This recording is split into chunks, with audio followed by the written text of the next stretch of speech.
Well, here we are again.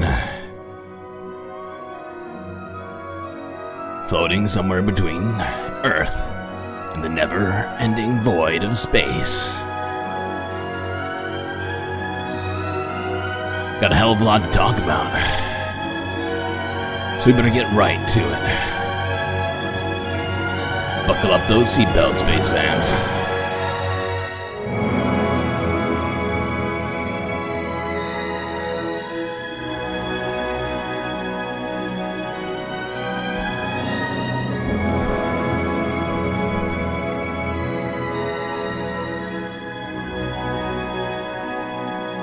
Now, what you've been listening to for the last 15 minutes is in fact Hitler's favorite Wagner song, Tristan und Isolde.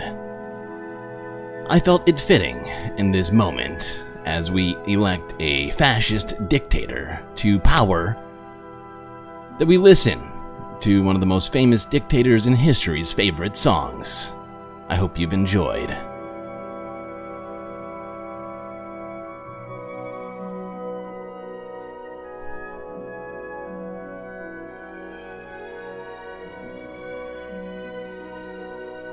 Oh no, the sound of my voice and the way I pause after every sentence is annoying as hell. Well, you can get the fuck out of my chat.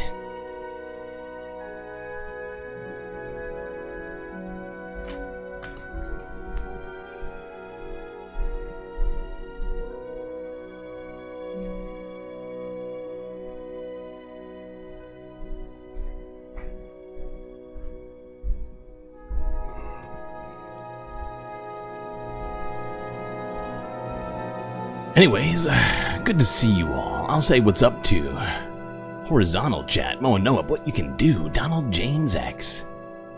Geo Dragon. Styx Dragon Sharon. Soul Life. My Dogs Are Goth. Sky High. Shade Dragon. So many dragons in the chat today. Seems like dragons aren't getting much sleep tonight. Charlie Martini, Choki, and Latino Afune.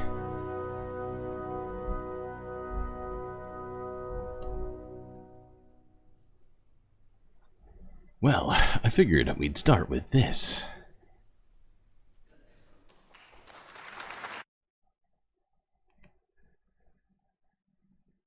Let's take a look at the goddamn electoral map.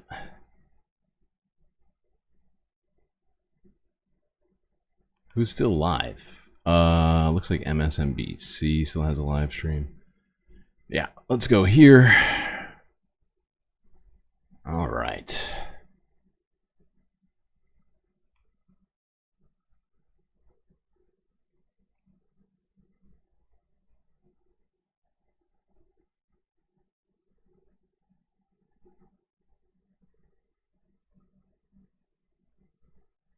Wait, let me get this to a spot where we can see the full map first. Yeah, perfect. Oh, and then it switches over. You piece of shit.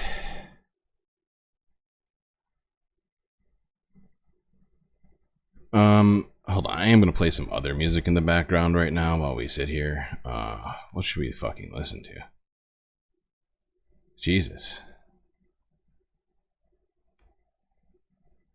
Hold on.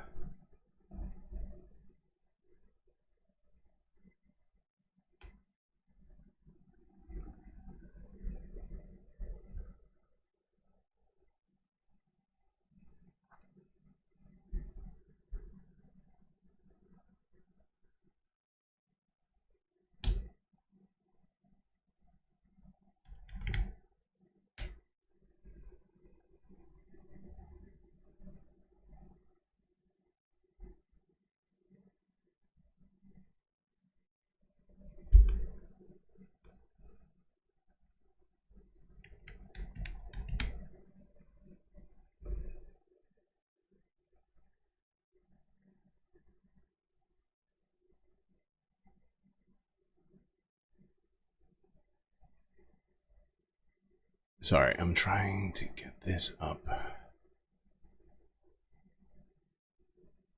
Just trying to get us something else to listen to while we go through some of this shit because, good fucking God.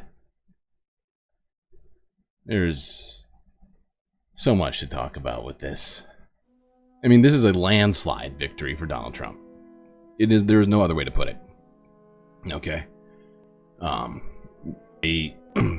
really don't know what Democrats were thinking. In many ways, I think I've pointed out some of the things that should have been done but weren't over the last few months, ever since Kamala became the nominee. But this election here is an indictment, I think, of, not legally speaking, but of the way in which Democrats conducted themselves in this race. Spending over $1 billion, but refusing to do a number of things that would have been perhaps helpful. As you can see, they're giving Donald Trump 276 electoral votes right now because he just took Wisconsin. And in fact, I was planning on going live. I had a different plan, as I saw a road to victory still for Kamala, and at the moment when I was planning to go live, I noticed that, in fact, Kamala had lost the votes that I thought potentially could have brought this to what I thought may have been would have been a slightly more desirable tie, which there would have been a lot to talk about with that one as well, but as it comes down to it, as it came down to the wire there, I was met with Kamala not receiving enough votes in Wisconsin. The AP giving those 10 electoral votes over to Donald Trump. As you can see here, for the first time ever, Donald Trump actually winning the popular vote in the United States. What that says, well, we'll probably get into that over this time. But it is a shocking victory for some. To me, while I was still remaining optimistic, clearly, if you had been paying attention to any of my recent videos, I had some concerns myself. And you know what? I think, whoopsies, I meant to pause that.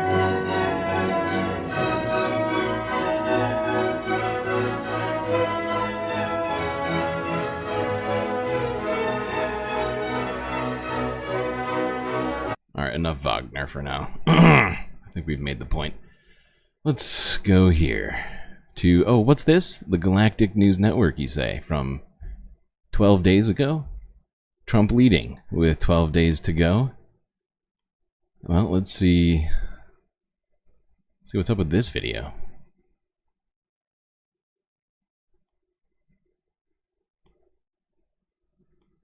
With the COVID, with dealing with everything we have to do with, look, if we finally beat Medicare. Thank you, President Biden. President Trump? Well, he's right. He did beat Medicaid. You, the voters did that. And despite that some folks don't seem to care who you voted for, well, guess what? They're trying to push me out of the race. Well, let me say this as clearly as I can. I'm staying in the race.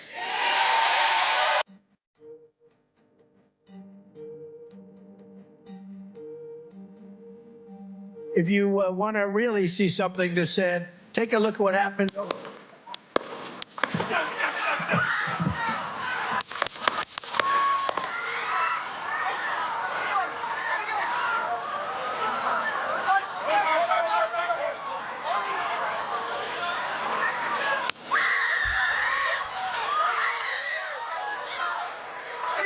On you. Ready? Move. Move. Go. Let me get my shoes. Let me get my shoes. I got you, sir. I got you. Let me get my shoes. Hold on. You're ready. Ready. So we gotta go to the car.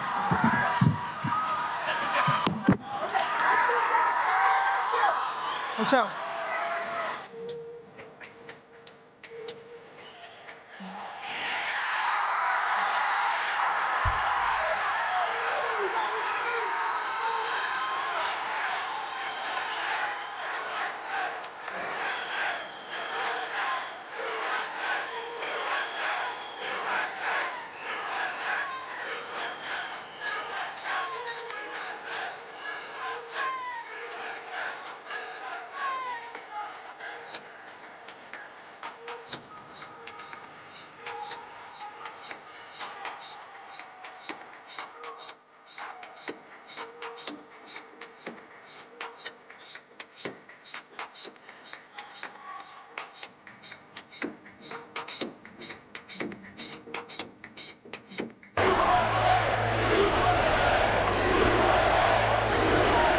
He always finds a way to win. And when he's back in our White House, America is going to start winning again. He's got a higher IQ than any man alive. He's going to fix everything. The price of food and gas and housing is out of control. And the only person who can clean this up is Donald Trump. He'll fix the problems with all the dead crops. He's going to make them grow again. He's going to win in November, and we're all going to be champions again when he wins. Give you my word. He's going to fix the economy. Let Trumpomania run wild, brother. Let Trumpomania make America great again. That's what I thought.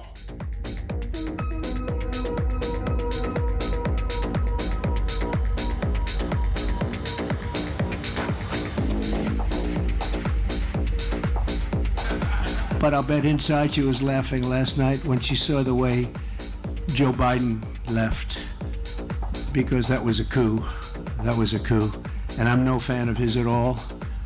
And it started with the debate, and from that point on, it just got worse and worse. But that was a coup. It was a vicious, violent overthrow of a president of the United States. And say what you want. This was a coup. This was a coup of a president of the United States. He didn't want to leave, and they said we can do it the nice way or we can do it the hard way. How do you cast your vote? We are here tonight to officially nominate Kamala Harris for president. Five, get loud, another round of shots. DNC, turn out for what?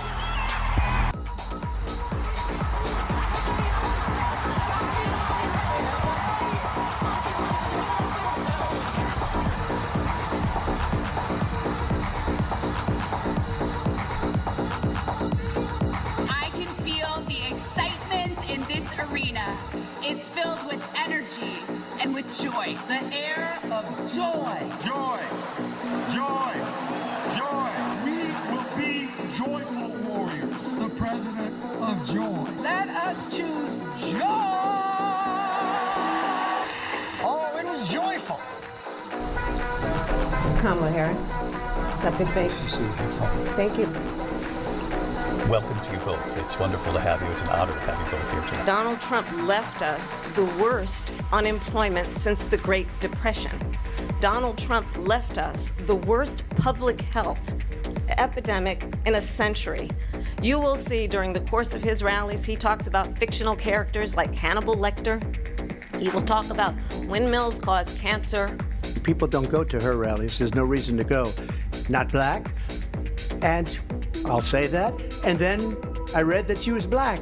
I mean, honestly, I think it's a tragedy that we have someone who wants to be president who has consistently, over the course of his career, attempted to use race to divide the American people. In Springfield, they're eating the dogs, the people that came in. They're eating the cats. They're eating...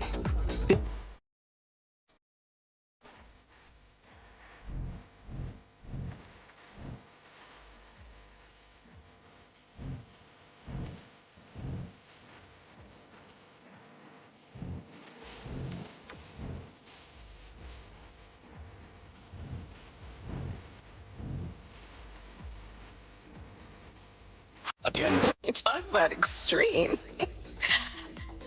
They're eating the pets of the people that live there. You talk about extreme. There is no state in this country where it is legal to kill a baby after it's born. The government and Donald Trump certainly should not be telling a woman what to do with her body. She hates Israel. She wouldn't even meet with Netanyahu when he went to Congress to make a very important speech. Again, I said it at the beginning of this debate, you're going to hear a bunch of lies coming from this fella. And that is another one. If Donald Trump were president, Putin would be sitting in Kyiv right now. So I think you've heard tonight two very different visions for our country. One that is focused on the future, and the other that is focused on the past. Keep walking! Keep that low.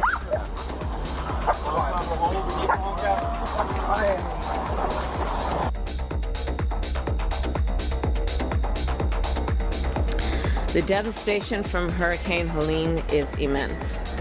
Millions of Americans are without power. Thousands of families have lost their homes. Entire neighborhoods have been destroyed. Major roads have been blocked or damaged, leaving entire towns inaccessible at this very moment. I have shared with them that we will do everything in our power to help communities respond and recover. And I've shared with them that I plan to be on the ground as soon as possible. The same stories that we all hear, that FEMA has done a very poor job. They spent a lot of money on bringing illegal migrants, people that came into our country illegally, and taking them in, and all of the money they've spent, numbers that nobody can even believe. So they don't have any money for the people that live here. They got hit by one of the worst storms, possibly the worst storm ever, but one of the worst storms in the history of our country.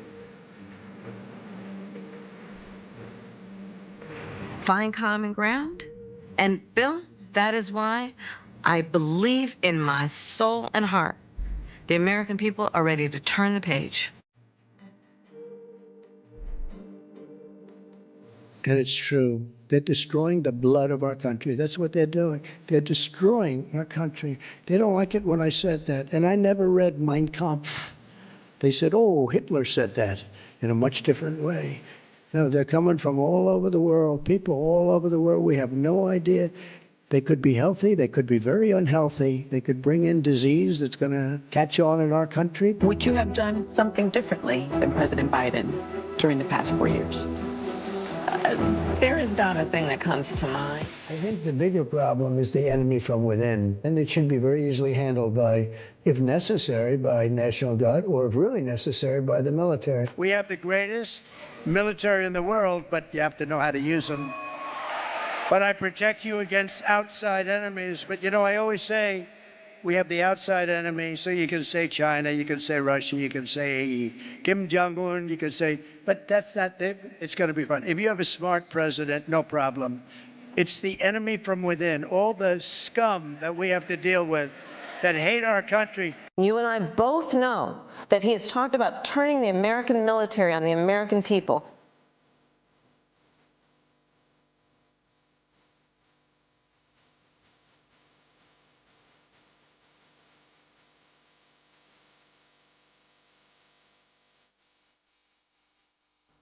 The kind of generals Hitler had.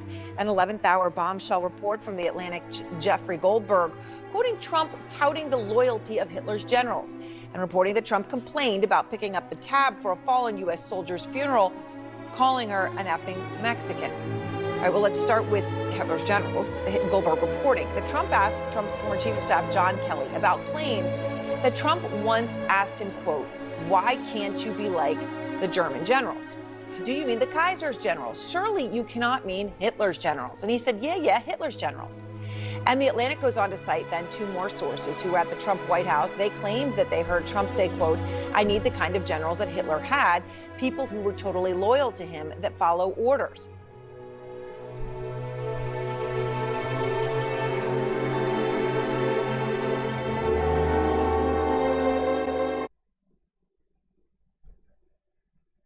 Yeah. Yep.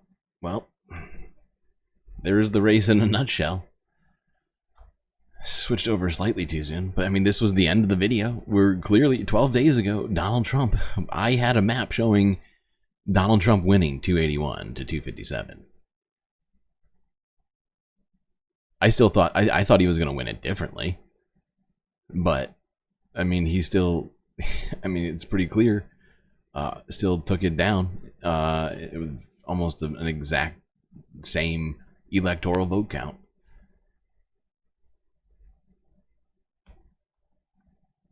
And I guess the question is, what did Democrats do wrong? What did Democrats do wrong in all of that, right? I mean, there's clearly a lot to unpack there. It's months and months of stuff to sort of go over, but I mean, it was clear 3 months ago, at least to some people, that Joe Biden wasn't fit to be president, that he was becoming more and more unpopular, and that he was probably going to lose the election, right? But it wasn't a big group of people. After the debate, the disastrous debate, which we all saw, you know, it became much more clear to the powers that be and sort of the general public just how bad he was. Just in terms of the ability to just get it done. You know, it was a complete departure from the previous debate performance that we had seen, right, in 2020, and he looked like a completely different person, and it was apparent to most people. And the fact is at that point we pivoted. Democrats pivoted and said, you know, we're gonna go and pick someone else. And Kamala was the presumptive pick, essentially, because whoever's, well, I mean, we actually had talked about, the fact is, if you recall correctly, right around this time, we watched on Democracy Now, what's his name? Shit. He's like head of the oh, son of a bitch. Z. His name's got like a Z in it. I cannot think of it.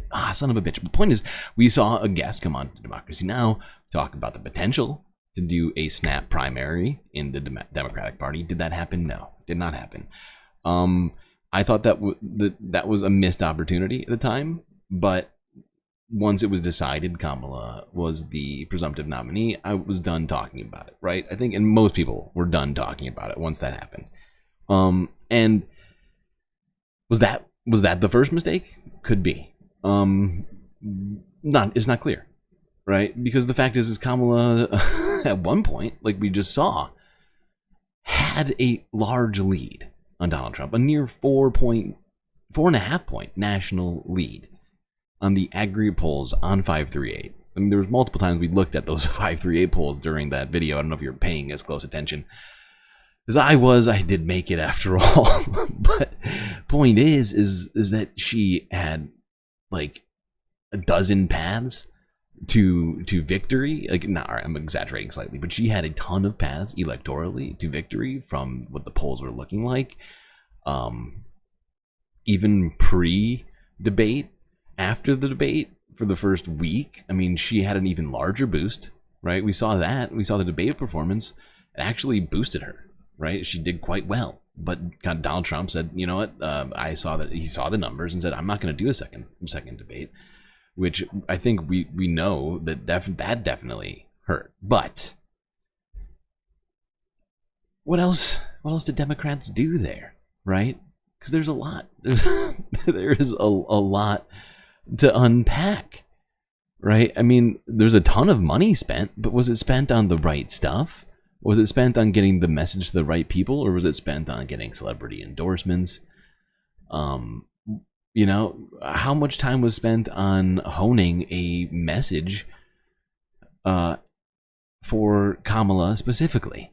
How much time and money was spent in trying to find a distinguishing message for Kamala, right? Because I think most people here were at enough streams to remember me saying that Kamala needed to find a way to distinguish herself from Joe Biden because of how unpopular he is.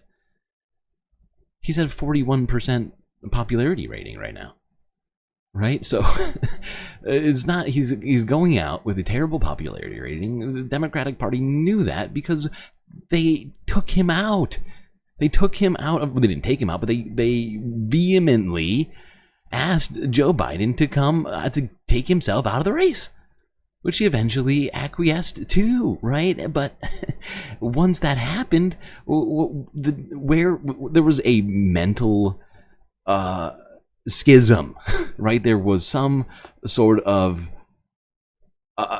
like paradox in terms of understanding that, but not understanding that a pivot was necessary. You can't just, you know, like you can't just, because there was, it's not like they didn't even like condemn Joe Biden. The second that he dropped out of the race, it was all praise for Joe Biden, right? And I think that was a failed, in my estimation, it was a failed attempt to essentially hold together the Biden administration policies for the next 6 months, right? And to, or at least to like, you know, like not just the policies, but in terms of being able to keep some semblance of being able to continue to govern and to, you know, like it's just like we know it's a lame duck. We know that Republicans are doing pretty much everything they can to block any sort of legislation right now. So why was that the estimation made to not pivot? That's one of the biggest questions that I have about this whole fucking thing. Right now, hold on. Let's we're gonna keep talking about this shit, but I mean, I need to take a look at this.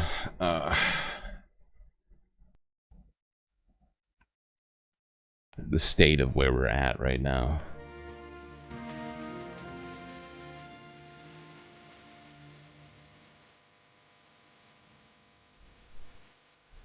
Who here is in the GSL Discord?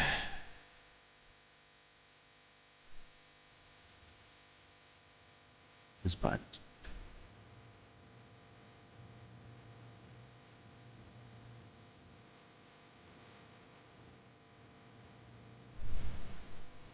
Oh my god, did the lead even get bigger?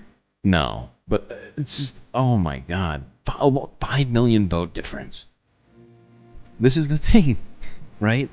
This is the thing. And we're about to get to more stuff in a second on this. Because this tells you so much. This picture tells you so much, right? So let's take a quick look at this. 2020.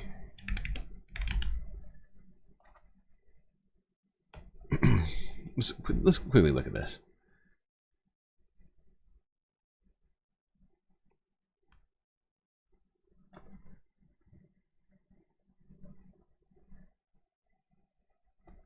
Oh, that's the wrong map. I don't want to look at the electoral vote count for 2020. I want to look at the fucking popular vote count because this is the biggest. This is the biggest indictment of all. we are having. Is Mitty still here? Mitty. We're having, but it's not. It's even worse. It's even worse, right? So instead of having an incredibly low vote turnout and a win like the Labour Party got in the UK, well, in the United States, Democrats got the W. I mean, got the L, and also had the super low vote turnout, and it's just even bigger. Just such a terrible indictment. Why does Google so much worse now? There we go. Thank you. For fuck's sake. AI is making Google worse. Let's be real. So let's look at this. Let's look at this. This is insane. This is the biggest indictment I've ever seen.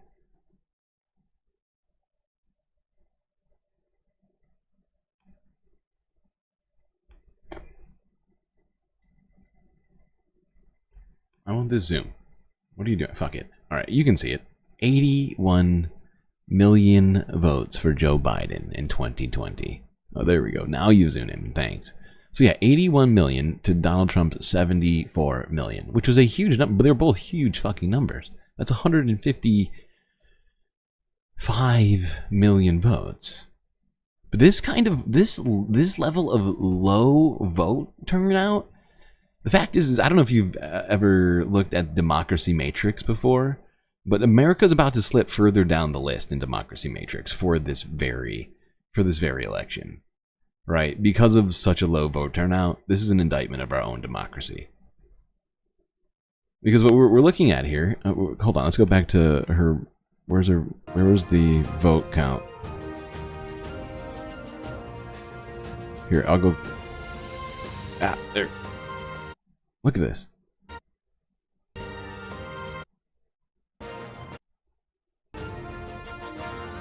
I mean, it looks like Donald Trump is going to win with less votes than he got last time, and Kamala is going to lose with nearly 20 million, not nearly, 16, what is that, 16 million? It's like 15.5 million votes. Less. So we're talking about a 20 million vote turnout difference. The people were just that disenfranchised.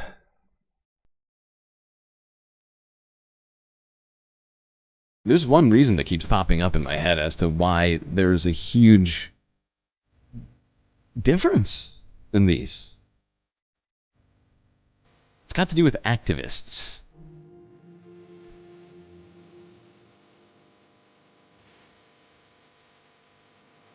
This is unbelievable. I mean, it's shocking. And the fact is, you know, I was just saying to somebody else earlier in DMs on Discord, but you know, they're probably going, if the projections are correct, it looks like Republicans are going to have a majority in both the House and the Senate, having taken 2 seats in the Senate. And actually, I don't know the count that the House is at. The last I saw, I think they had flipped 7 in the House, maybe more. It might have been double digits. I honestly can't remember, because as you probably well know, at least those of you who subscribe to this channel, like I fell asleep. I fell asleep after that break we took at whatever it was, like 8 p.m. Woke up to this goddamn mess at what? 3 in the morning, 4 in the morning. No, it's not. No, Many Doctors was absolutely right. Trump did not have a good campaign. I mean, the last couple of weeks, it was like he was tanking it, saying some of the most atrocious things possible, and or having people around him do the same, and yet that still wasn't enough. And once again, I'm gonna go back to it. The reason I see as being the most relevant to all of this is the activists, is that Democrats completely ignored them. I mean, Joe Biden was already doing it during the race. There was literal quotes of him at commencement speech in, was it Philly? I can't remember where it was. The point is there was it might have been actually a couple of different quotes of him basically saying, "I don't care," to all of the activists on college campuses, and anybody who was pro-Palestinian. He straight up said, "I don't care," and there was a huge portion of the Democratic activist base is pro-Palestinian, from my estimation. From the people who I would see, not just in my life, well, my personal life anecdotally, but also, out there, just in the world, you saw it. The activist base was completely, essentially ignored, if not suppressed, and that's not even counting Muslims in states like Wisconsin, Michigan, Pennsylvania, and it's just, there are so many things to unpack in what I would deem a very unfortunate and, no other way to put it, blunderous campaign. That, I mean, unless I'm missing something, unless some crazy thing has happened here, I'm missing, unless 20 million votes, well, not that she needs 20 million votes to to win, but like, you know, it's not like there's 20 more million votes to count, people. It's a lot less than that.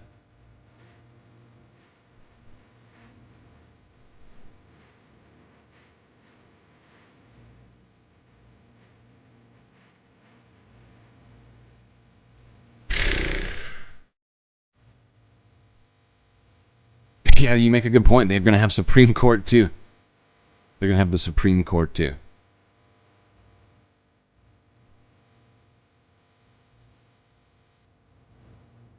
My question is, what's next?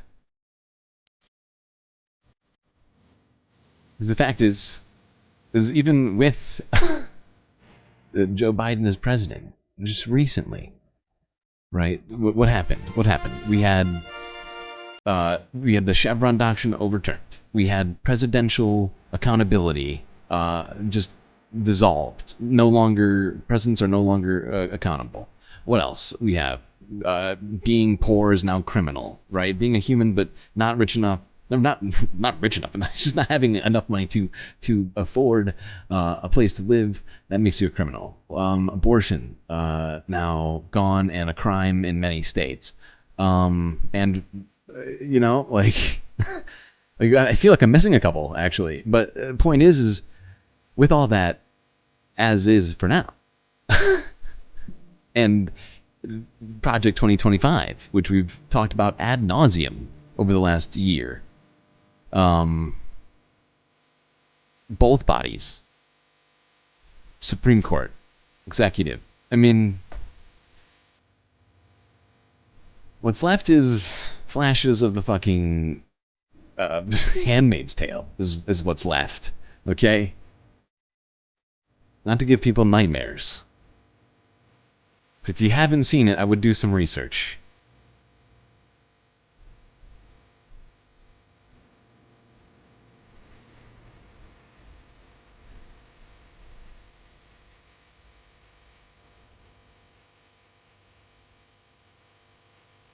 Woof. Hold on, I'm going back to my desk. Real quick here. Just, wow.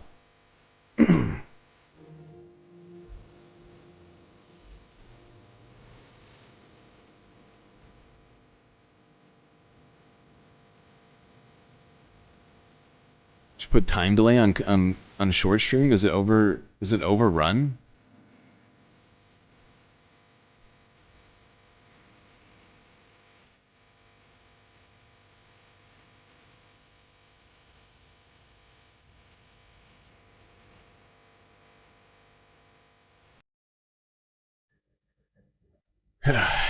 Yeesh. Here, I guess I'll play us some other music. That's too. That music is giving me a. Here. Fucking hell. This is the first.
And that reason was to save our country and to restore America to greatness.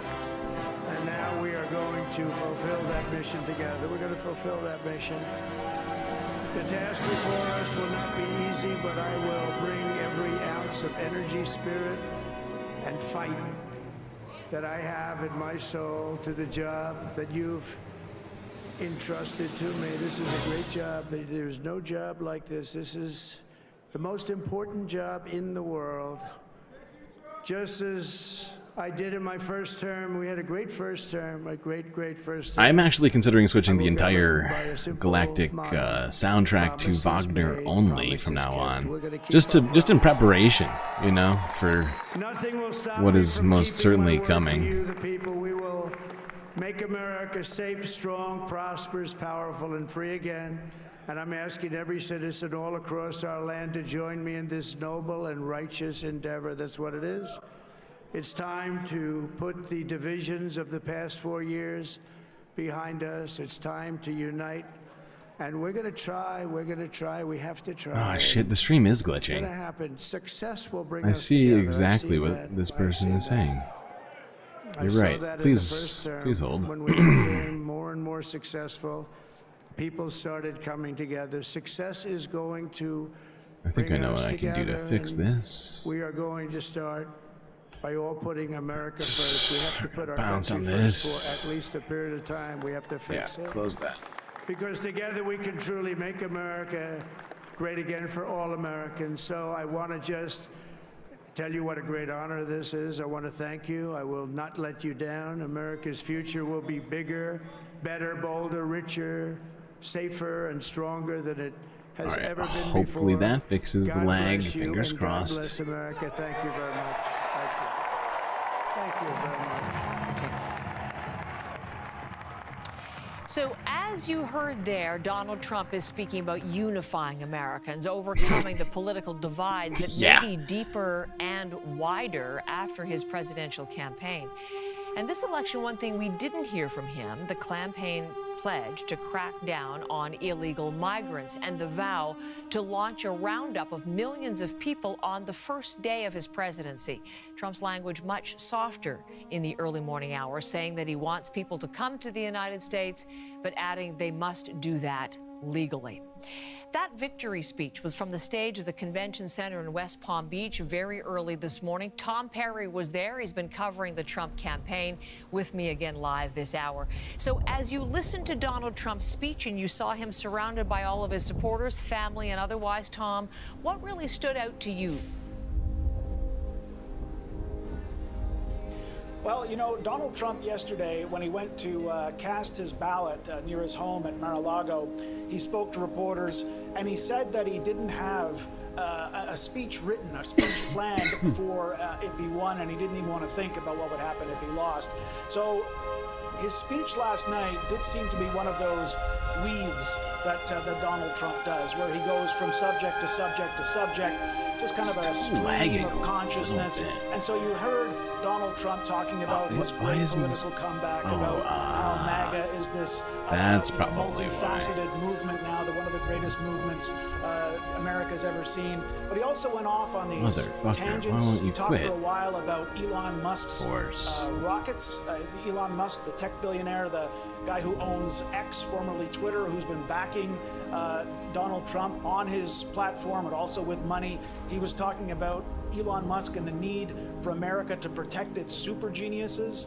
He went on as well about Robert F. Kennedy Jr., the noted vaccine skeptic, who Trump was a supporter of Donald Trump and who Trump says is going to make America healthy again. So this was a speech that was, shall we say, wide-ranging. He said it all. Just a little bit because there was some talk of unity and you know, bringing the country together, because this is a deeply divided country. I'm just going to play you a little piece of Donald Trump's speech just to give you an idea of some of what he was saying last night at this rally. I will govern by a simple motto: promises made, promises kept. We're going to keep our promises. Nothing will stop me from keeping. Why will this program not quit? Make America I have force safe, quit strong, you now, prosperous, powerful, and free again. 3 times. And I'm asking every citizen How all dare you. across our land to join me in this noble and righteous endeavor. That's what it is. It's time to put the divisions of the past 4 years behind us. It's time to unite. So that was Donald Trump in the wee hours of this morning telling people it's time to unite. But I think the divisions in this country are running pretty deep after this election. And I guess we'll have to wait and see if Donald Trump is going to be the kind of president who's going to bridge that divide in this what will be his second term. Thank you very much. Listen, just before you go, I just am getting now, we're getting some live pictures from Mar-a-Lago, where, of course, he would have gone back, his home there in South Florida. Live pictures of Mar-a-Lago. We can see the security around his residence where he watched the election returns. Do we know, Tom, does he have any events scheduled for today or any speeches or anything on his agenda that's public knowledge yet? I have not seen anything official saying that Donald Trump is going to come out today and say anything. It was a very late night for all of us last night, so I would imagine Donald Trump might be trying to get some rest today. Will he come out? Hey, it's Donald Trump. He's unpredictable. Maybe he will come out today, and if he does, we'll be listening to hear what he has to say, whether he's going to say any more about his plans for his presidency, whether he might say congratulate his opponent Kamala Harris on her campaign, which he did not do last night. We'll stay tuned and we'll just see what Donald Trump does next. I thought you would say so. Look forward to the reporting if indeed there is something coming out of Mar-a-Lago. But Tom, thank you so much. Tom Perry from West Palm Beach on the Trump campaign. Let's take you to the other side of things. As we await Kamala Harris and her concession speech, nothing from her yet. Wow. No statement from her campaign on her behalf. But these are the images from overnight that really capture the disappointment of her supporters. The crowd at Howard University in Washington, an HBCU, a historic black college and university as they're known in the United States. That's where she attended school. Her campaign says she will be speaking later on this morning. We still have states that have not been called yet. We will continue overnight to fight to make sure that every It's like a funeral. That every voice has spoken. So you won't hear from the Vice President tonight,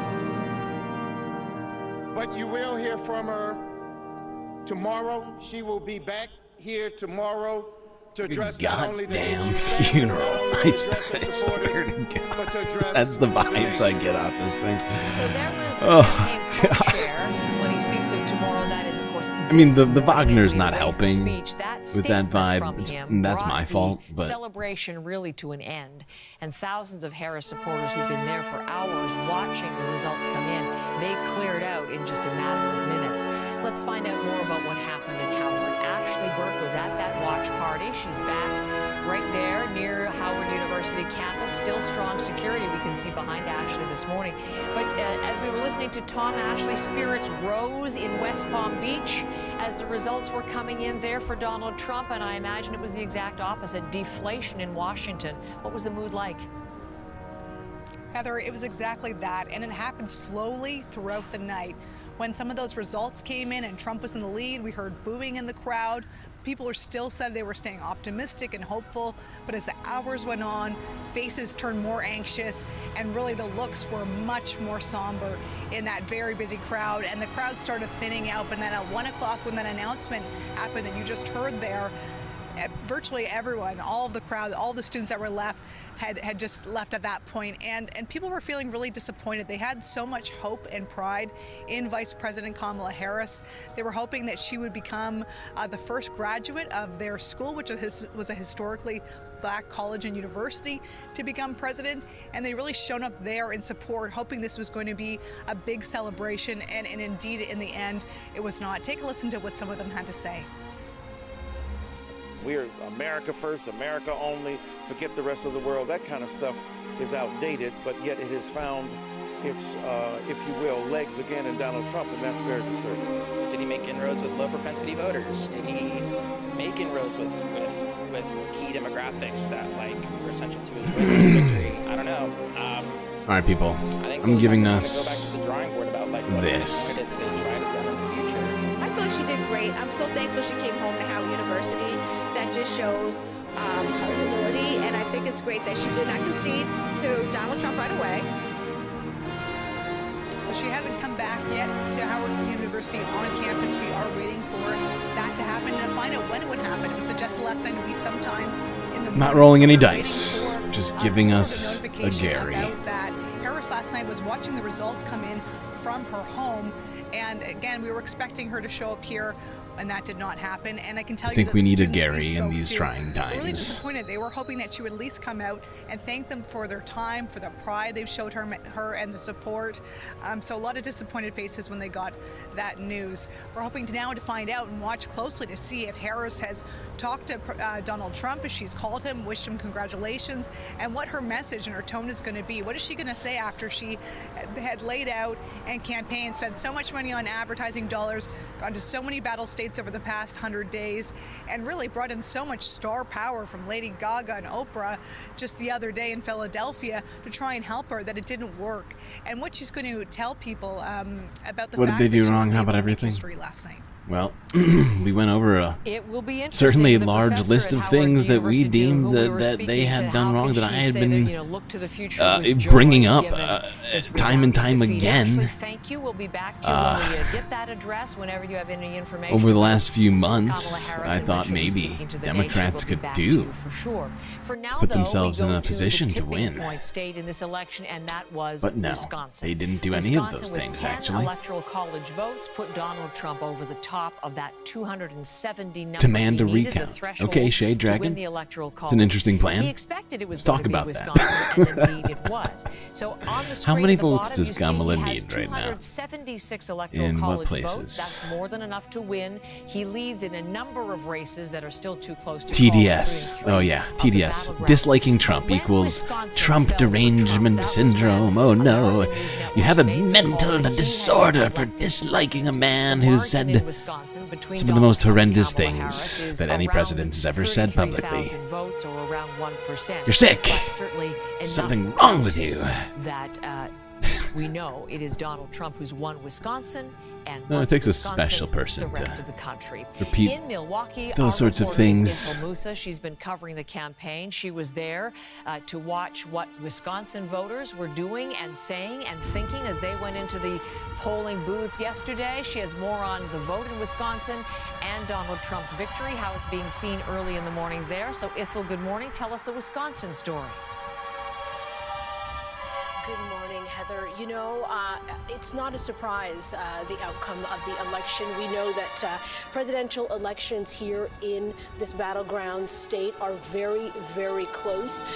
Donald Trump lost in 2020 by about 20,000 votes. His win 8 years ago was also very, very narrow. So it was expected that it was going to be close, and votes were counted well into the morning. And now we know that that blue wall. Yeah, the it looks like, unless, I don't know, there's a million plus million. I don't know exactly how many. Kamala even needs that she would to even get her to victory right now. But once those magically turn up, it looks like we're about to have a convicted felon and civilly liable rapist as our next president. So everybody who's in chat is really excited about that. You know, hey, that's all you. To do that very thing, many of his apparently you're into crimes and her handling of yeah, the people who economy. have And done what's just also some very really telling, bad too, Heather, stuff. are some of the weird. commercials, the attack ads that have been played Hey, you know, here to each their in own, Wisconsin. They right? have been aimed at not just fiscally conservative voters. They've also been aimed at socially conservative voters. There have been some really graphic ads, particularly anti-abortion ones. So it's interesting to see just how this is played out here. I also spoke to many voters, though, Heather, that say, regardless of who is the president of the United States, they do want Americans to be united again.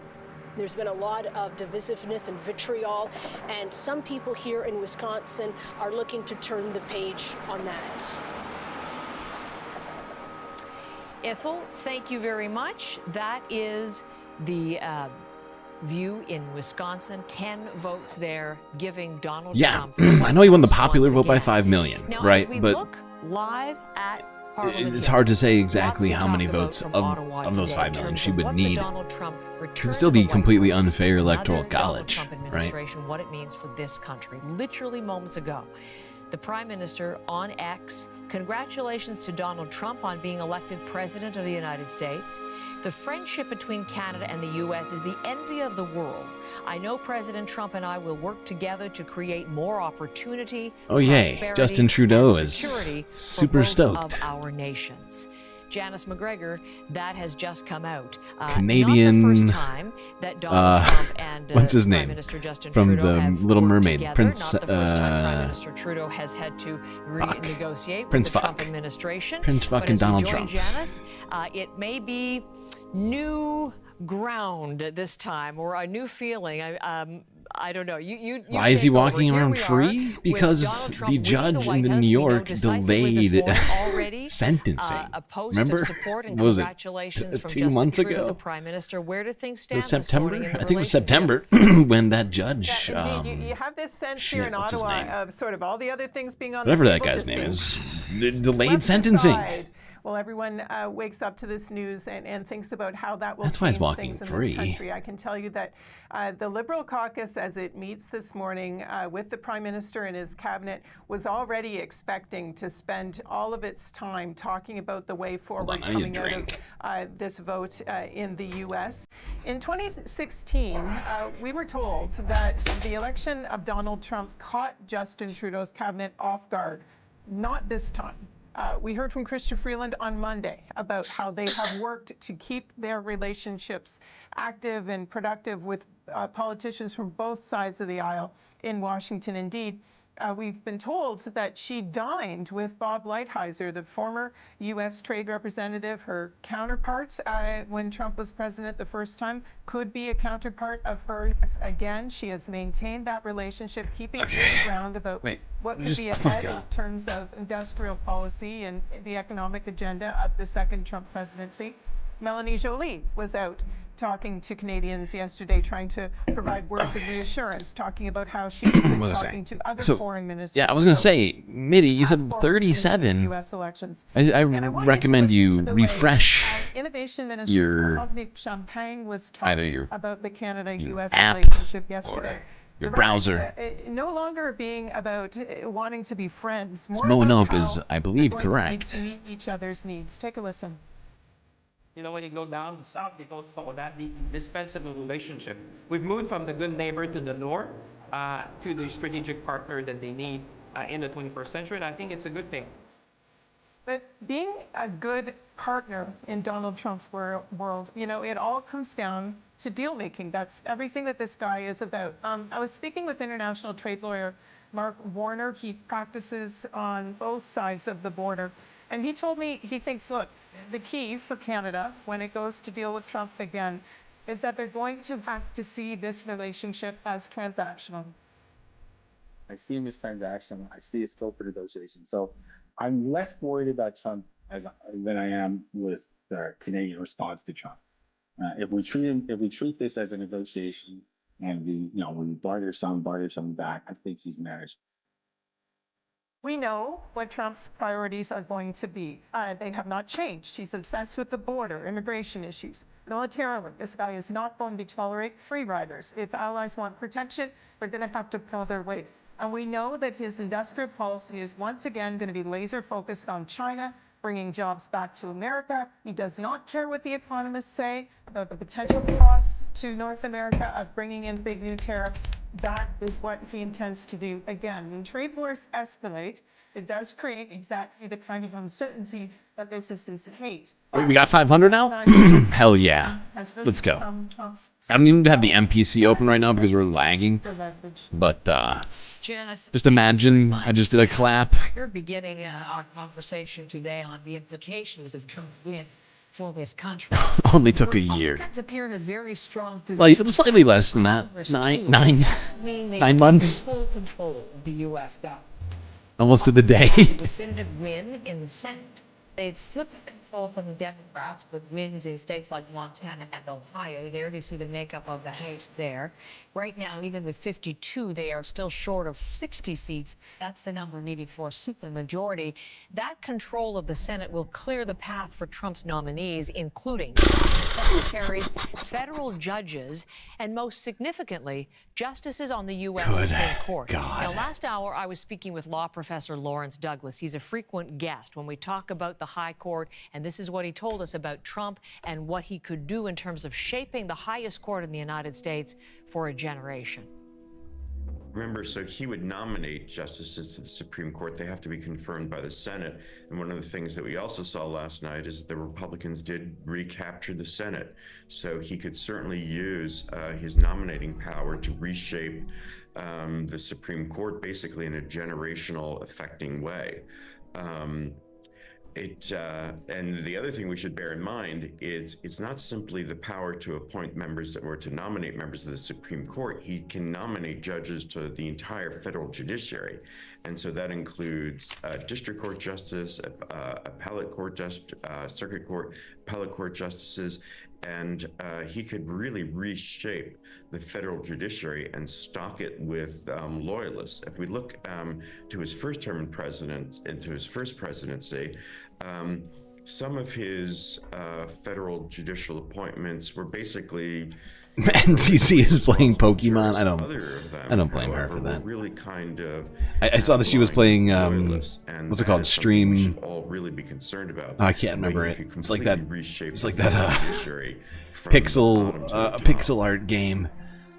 Like the zombie on, and that's when I knew things were bad. Like I woke up to I was like, wait, no one's streaming. NCC is live playing video games. I need to look at the polls. What didn't they do wrong? It's a great question. I mean, we went over it. How many things? They didn't. They got rid of. They got Joe Biden to step out, and then didn't get Kamala to do the things that Joe Biden was unpopular for, or to at least do substantial things to distance herself from some of those things. We were talking about all of that last hour with our chief correspondent, and specifically that on Palestine and Gaza, Middle East policy. That was one of the biggest problems in terms of her not distancing herself on that. I think in terms of getting activist base, which would have gotten people out to vote. But as you can see, with 16 million less votes than in 2020, the proof is in the pudding. You ignore those people. You tell them, hey, fuck yourself. You know, your concerns are invalid. Well, guess what? We're going in our direction, right? And well, that's gonna leave you in a weird spot, especially if those people are the people who are supposed to be out there screaming your name and getting people to realize why they're very stupid for supporting anyone else. And instead, all they can do is stare into the horror of all of that and sort of find ways to what? I mean, what's the word? Because the Republicans had a completely to get out the vote this time. They essentially. Because I can think of a few, and I'm just like, Super PAC, other social conservative civil rights groups or civil groups. It's just offensive. Maybe it didn't matter to them. How we got to where we are. That getting someone to vote Right. for you is no longer about. Of course, there were knocking on many the door, other mistakes in there. And trying to. But that was one of the biggest. Help them, nudge them along. How else do you explain Maybe they understood that the difference? social media 4 years. Donald Trump got 5 million less votes than he did in 2020 and still won. Therefore, you should. He got 75 million in 2020, 70 million in this, still won. Because Kamala got 16 million less votes. Fear and anger are the drivers for, in particular, young men. Right? Those are the things that get people doom scrolling. Those are the things that get engagement on social media. So they leaned into that and they used that. And it didn't just work with young men, it worked with young women as well. This is an earthquake for the Democrats to try to say, what did we not understand about Americans? There's a whole. I mean, how many billions of dollars? I think it was more than $1 billion got spent by the campaign. Right? How much money? Is over. That how much they money have got to spent? think very hard. I think it's important for us to recognize just how much money was spent. I mean, a lot of it was, of course, billionaire donor money, which I'm fine with getting spent. But it's also a bunch of just regular, people who donated to the campaign in excitement to maybe have the first woman, first female, black, Asian combo president in history, but and for other reasons, of course. But like, there were people excited for different reasons, and also but that is a gave small her money. consolation, really, for Democrats. Trump does appear poised to win all 3 of the neighboring Rust Belt battleground states, and we're talking about those. Still 3 pending to count, but Trump is leading in all 3 of those. You take a break? I don't blame you. Our reporter in Duluth, break it Minnesota, up. is Sarah Law, and she's up to take a look at the results in Minnesota, but also talking I already to people got a there break up very early at the wrong this time, morning. I guess, What or are the they right saying time, about a depending Donald Trump on how you want presidency it. and what the polls are showing, Sarah. Estimate I'm that. here in Duluth. It's a port city situated on Lake Superior, just 4 hours away from Thunder Bay, Ontario. About 88,000 people live here, and I've been speaking with a few early risers here just outside of a coffee shop. It was more than $1 billion. One man, he said that he is not feeling good about the outcome of the election. Okay, and he it was feels definitely that more the than $1 world billion. is feeling sorry for Americans Can't find an exact today. number. I also spoke Fuck. with a runner. I should She go was to. with a That's group of probably women on. who said that they were running to vent out their frustrations about the results. She says that she's very concerned about women's rights and access to health care. She's worked in the healthcare living industry, through right now. saw the devastating impact that COVID-19 had on her family and community. Is anybody being haunted by this Wagner music as much as I am? At the same time, it's it's adding some sort of ambiance to this stream that Tim Walz is I'm not even mad at. Of course, and she feels confident in some of the wins that he's made over his time as that governor. And she is feeling hopeful about some of the environmental protections that voters were in favor for on the ballot. Sarah, thank you very much. Sarah Law from Minnesota in Duluth for us live to give us the scene there. Now, let's bring you the perspective of a Trump supporter, how they're feeling as they celebrate the victory from early this morning. You met him last week, Paul James Jr. He's the president of Young Republicans of Bexar County. He's in Texas this morning, solid Trump territory. The MAGA hat is on. And Paul, welcome back. You said you'd come back on our program, and here you are in the early morning hours. Good morning, and how are you feeling? Good morning, Heather. I'm feeling a lot more cheerful than I was the other day, but I was even optimistic then. And we knew that Trump was running a strong campaign. We knew what the groundswell of support was for him. And so today is a victory lap, and we're just thankful for everybody that brought this home. So when did you put that hat on? You've been up. People should know you've been up all night. Were you at a polling station, or what were you doing as you watched the returns come in? So I'm the dreaded frack engineer that has been the subject of debate across the country and even in Canada. And so I've been out here on location. I started my shift yesterday afternoon, and I was finishing up. And about after midnight, we were in the middle of fracking a stage, and we saw Pennsylvania turn, and we knew it was going to turn sooner or later. But it literally turned in the middle of the stage, and a big sign of relief from everyone there. But just the fact is, this victory for Donald Trump is no. So I am wondering, when you what's say the word? that you're there working in the fracking Oh God, my brain part just of broke. oil and gas, if anyone was watching our conversation last week, and I hope they were, what you explained to us was you had it's a hollow Democrat victory before, but you voted because for he Donald still Trump, got 5 million less votes than and last got time. friends and supporters Right? on Trump's If anything, it's just a support line complete too, and utter because indictment you felt of you the got entire jobs, you got work campaign and all the because things of that we Donald just Trump. talked Just about, explain right? that economic connection that you From felt beginning to as an end. American to Donald Trump. Well, yes, once again, I wrote about this in my Newsweek op-ed, and what I saw as a minority in this country during Obama's time, there was a lot of shift in the economy from the private sector to the regulatory bodies. And so when Trump came in, the first thing he did was he reduced all of the regulations that was on energy and manufacturing and pushed for trade deals that brought a lot of that work back home. And so my support for him came from seeing the benefits of what he did in his administration for people like myself in the workforce. Now, everyone that's supporting Trump today, not only are they looking at it from the economic standpoint, but now we're also looking at the national security standpoint as well. Us giving away the oil and gas sector, giving away our manufacturing. We saw during COVID how many of our products and how many of our pharmaceuticals were not even made in the United States or North America. So a lot of this becomes now a security situation, and Trump had the best agenda to bring those things back home and incorporate the workforce locally while doing so.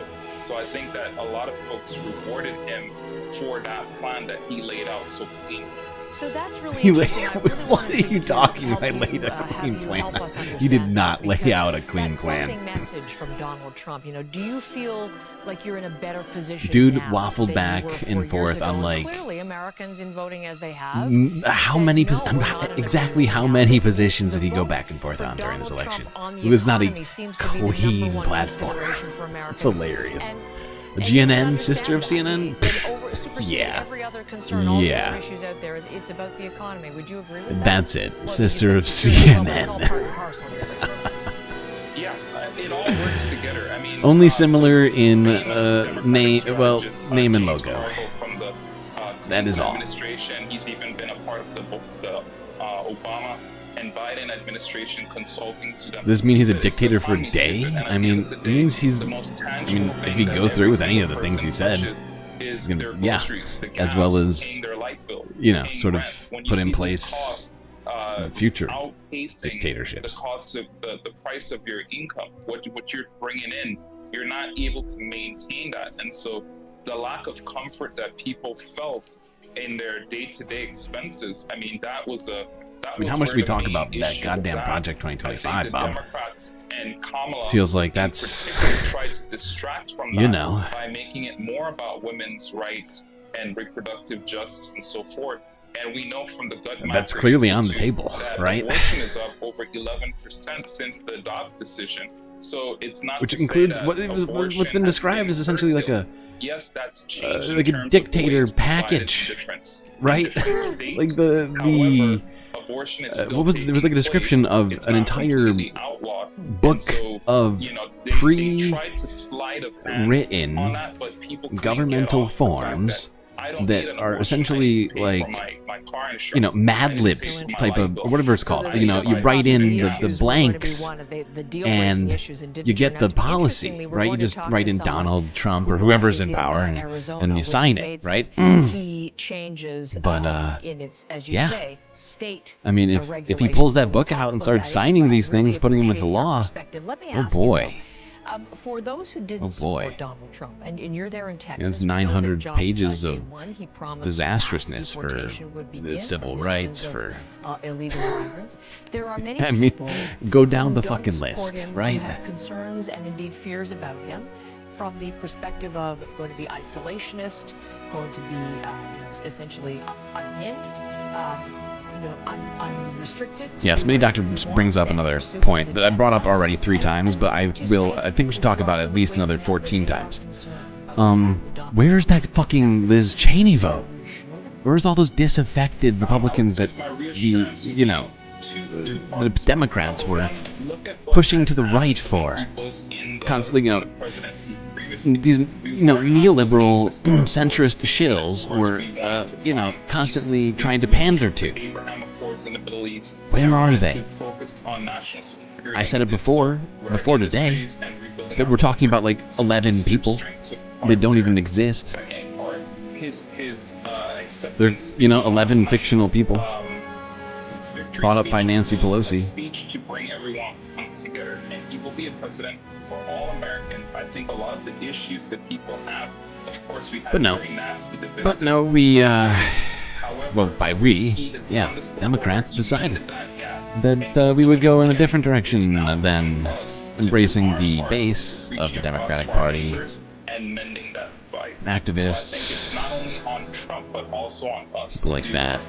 Instead, Liz Cheney and her So pals, we'll listen to see what her Kamala ilk. Harris says in exactly that theme when she addresses the nation at some point this morning. Paul, I really appreciate having some more time with you today and to get more of your views. Wear that hat to bed. I'm expecting that we'll be in that for the foreseeable future.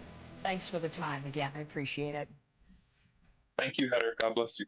Paul James Jr., as we speak to him from Texas this morning, as we take a look at the nationwide picture. Look here at the breakdown of states. You see just how much is red, the huge swath of red in support of Donald Trump, in fact. We are still waiting on calls for those swing states, those key battlegrounds, Michigan, Arizona, and Nevada. Even without those states, you can see how Trump has been able to reach and surpass the necessary threshold, 270 Electoral College votes. He has 276, courtesy of Wisconsin, which came in earlier this morning around 5:30 with its 10.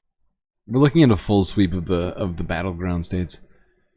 That's what I'm looking at now. I mean, there's no way it doesn't happen. I don't think. I mean, Michigan, that's what they're counting on in terms of like getting her numbers up, and this not being one of the biggest electoral losses for Democrats. And how long has it been that since Democrats lost by more than 50 points in an election?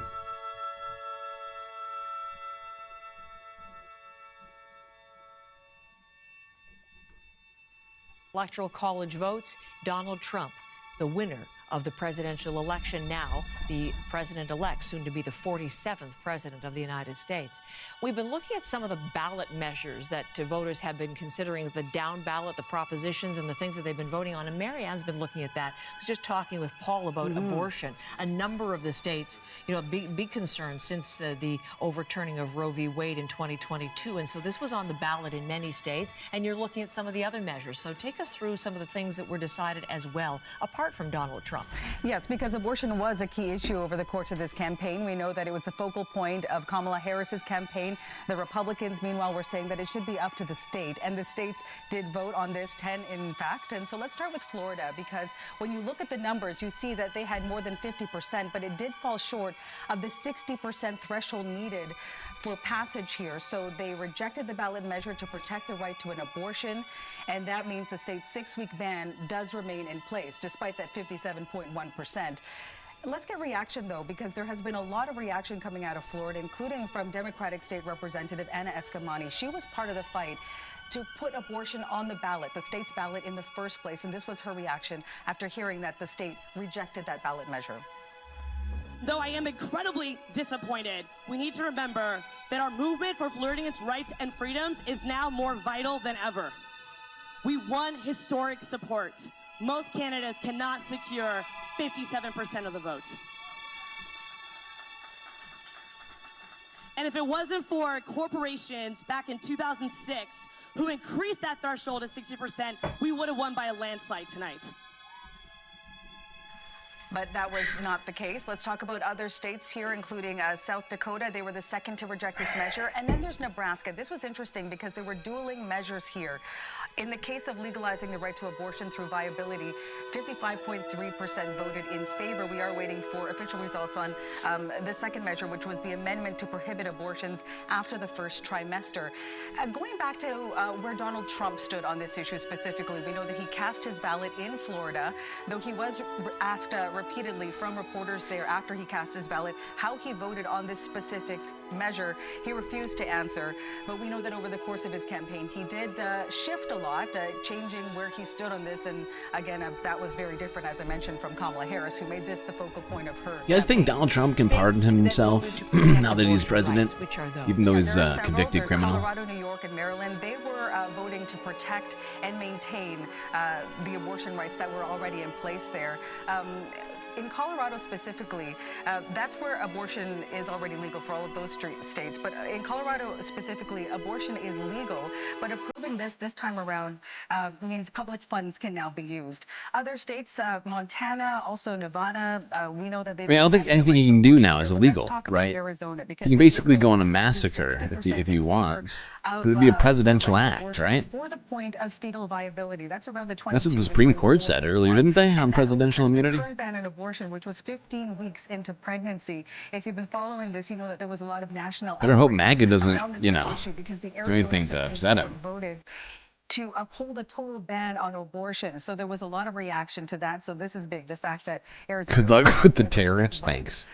Are you not in the United States? If so, yeah, enjoy not having massive tariffs on all of your goods. And also economy. And so we'll be talking about that throughout the morning. Okay, and you know, we're actually going to speak to a doctor whom we met earlier in the campaign who has an abortion clinic in Arizona, what this means to her, how she's viewing exactly the changes that you... No, you're right. He doesn't mean by default now, but he, at some point, I guess he... I guess he won't be president anymore. I guess it's not clear. This is from Prime Minister Justin Trudeau. He put out a you know, brief with all the dictator talk, now I guess statement on Donald Trump's victory. Now I'm having visions of him just sort of Government of Canada, I dying in office in 2050 or something, at the age of 117 or whatever. President of the United States.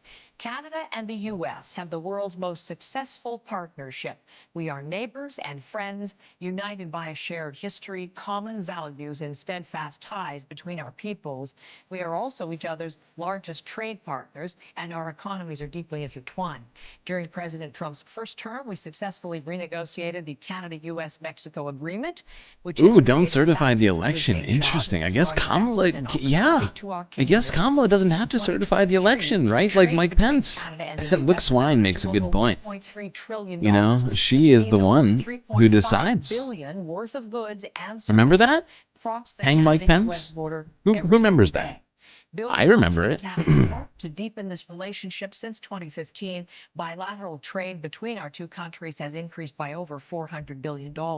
And it continues. We look forward to working with President-elect Trump and his administration, including on issues such as... Remember you people were really upset about Mike Pence certifying the election? So that is new. I don't want to make any claims here, but... Full statement, wanted to read it for the first time in its entirety. I don't know. I'm feeling some parallels between these two things. We'll see if he shows up at that Fox meeting and tells us if he comes to the so many other MPs and today. We do know the Foreign Affairs Minister, Melanie Joly, she is also offering congratulations. They passed a new law since Pence? Yeah. For now, she posts Canada and the U.S. are friends, neighbors, and allies, deeply connected. I am joking. It's a sarcastic comment.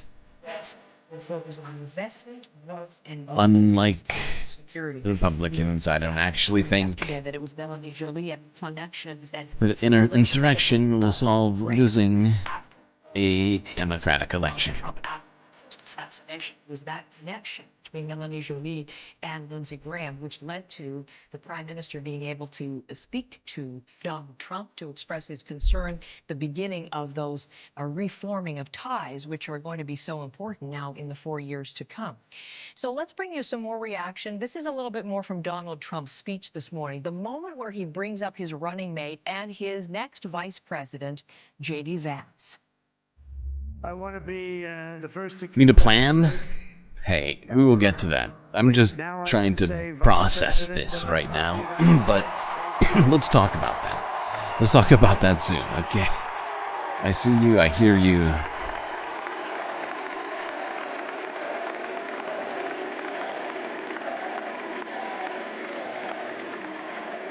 And his absolutely remarkable and beautiful wife, Ushabez. And he's a feisty guy, isn't he? You know, I've said, go into the enemy camp. And you know, the enemy camp is certain networks. And a lot of people don't like to, sir, do I have to do that? He just goes, okay. Which one? CNN, MSDNC? He'll say, all right, thank you very much. He actually looks like, he's still like the only guy I've ever seen. He really looks forward to it, and then he just goes in and absolutely obliterates them. Say a couple of words. Say some words. Do you like words, people? I've never heard words this good. Wow. Here's JD. Not weird at all. Although, we're not going to let him around the couches in the White House. Well, Mr. President, I appreciate you allowing me to join you on this incredible journey. I thank you for the trust that you placed in me. And I think that we just witnessed the greatest political comeback in the history of the United States of America.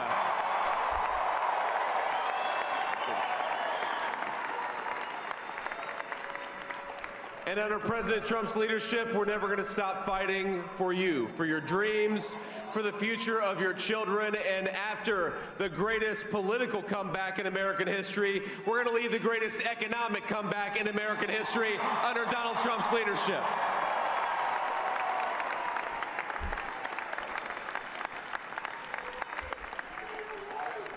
Thank you very much. He's turned out to be a good choice.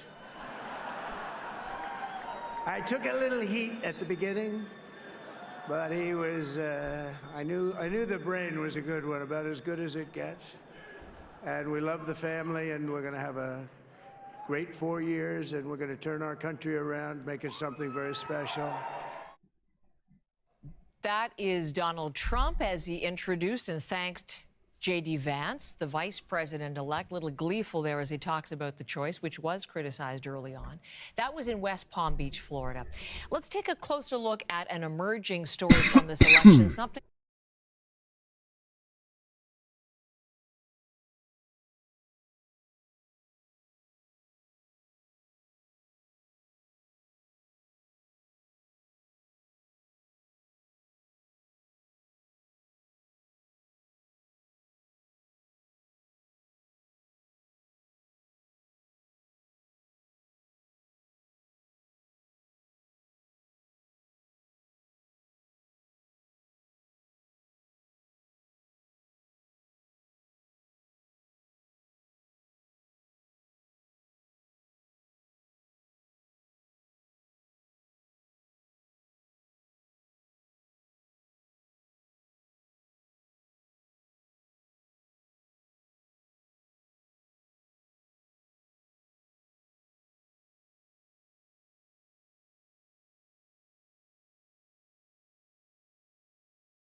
with the COVID, with dealing with everything we have to do with, look, if we finally beat Medicare.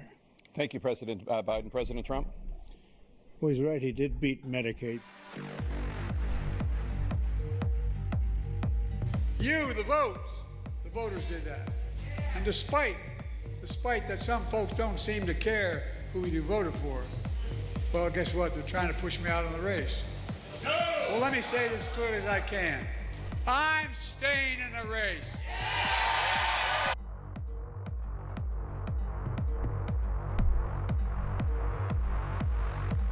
If you want to really see something that's said, take a look at what happened.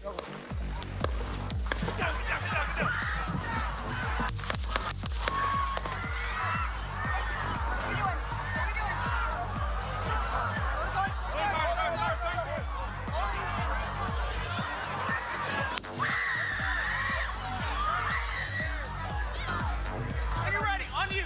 Ready? Move! Up! Move! Go! Come on. Let me get my shoes. I got you, sir. I got you. Let me get my shoes. Hold up your head. Bloody. So we got to move to the cross. Let me get my shoes. Watch out.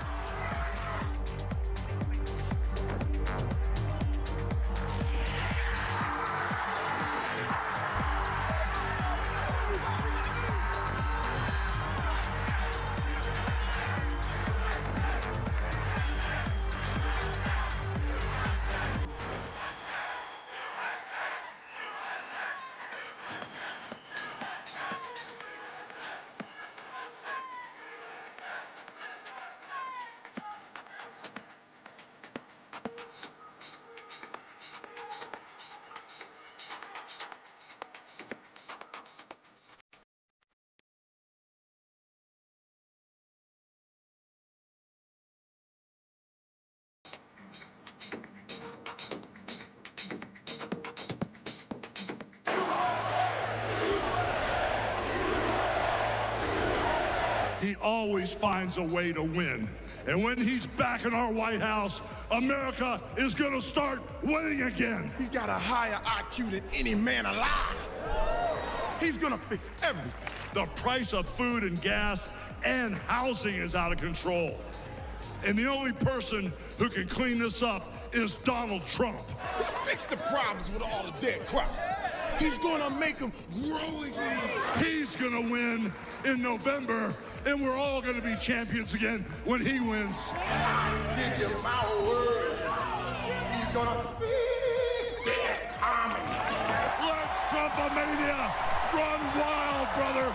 Let Trumpomania make America great again. That's what I thought.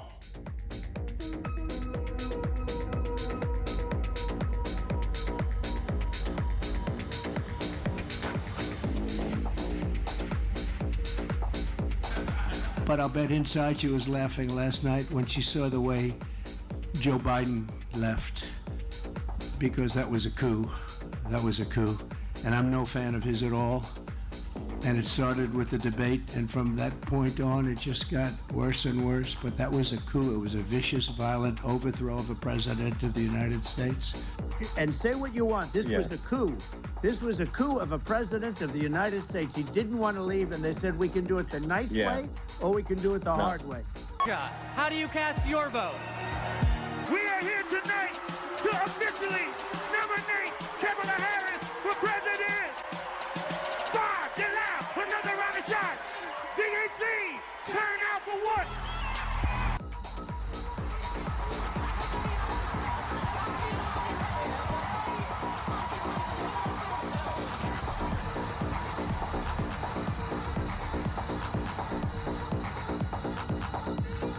I can feel the excitement in this arena. It's filled with energy and with joy. The air of joy. Joy, joy, joy. We will be joyful warriors. The president of joy. Let us choose joy. Oh, it was joyful. Kamala Harris. Accepted fate. Thank you. Welcome to you both. It's wonderful to have you. It's an honor to have you both here tonight. Donald Trump left us the worst unemployment since the Great Depression. Donald Trump left us the worst public health epidemic in a century. You will see during the course of his rallies, he talks about fictional characters like Hannibal Lecter. He will talk about windmills cause cancer. People don't go to her rallies. There's no reason to go. Not black. And I'll say that. And then I read that she was black. I mean, honestly, I think it's a tragedy that we have someone who wants to be president who has consistently, over the course of his career, attempted to use race to divide the American people. In Springfield, they're eating the dogs, the people that came in. They're eating the cats. They're eating...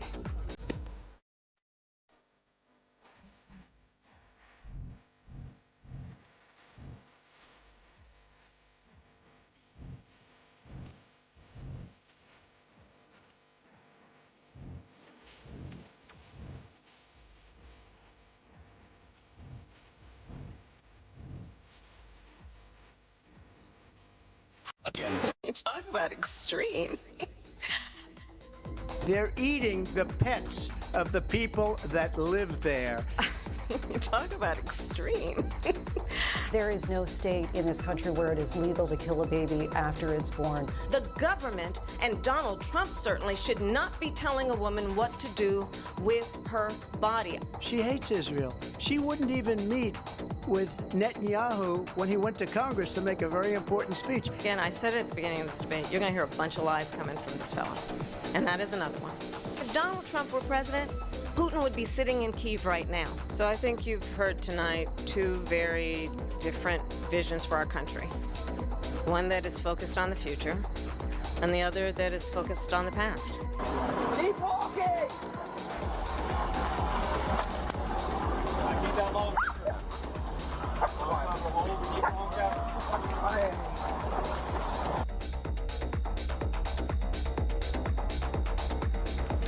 The devastation from Hurricane Helene is immense. Millions of Americans are without power. Thousands of families have lost their homes.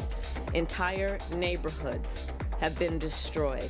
Major roads have been blocked or damaged, leaving entire towns inaccessible at this very moment. I have shared with them that we will do everything in our power to help communities respond and recover.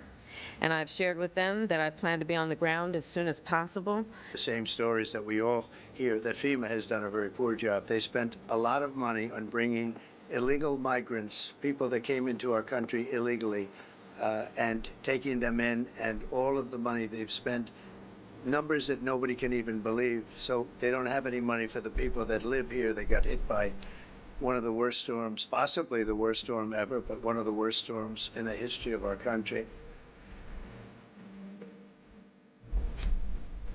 Find common ground. And Bill, that is why I believe in my soul and heart the American people are ready to turn the page.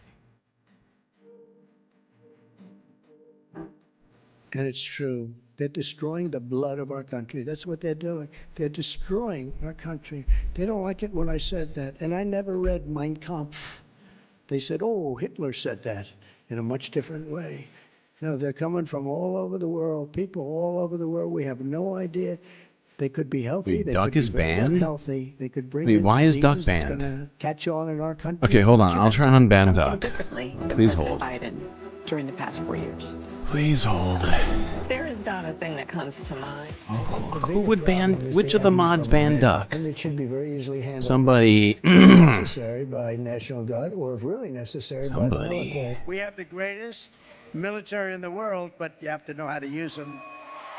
But I protect you against outside enemies. But you know, I always say we have the outside enemy. So you can say China, you can say Russia, you can say Kim Jong-un, you can say. But Say that's not Kim it's gonna Jong-un. be- If you have a smart president, no problem. It's the enemy from within, all the scum that we have to deal with, that hate our country. You and I both know that he has talked about turning the let me American military on the see. American people. Ban list.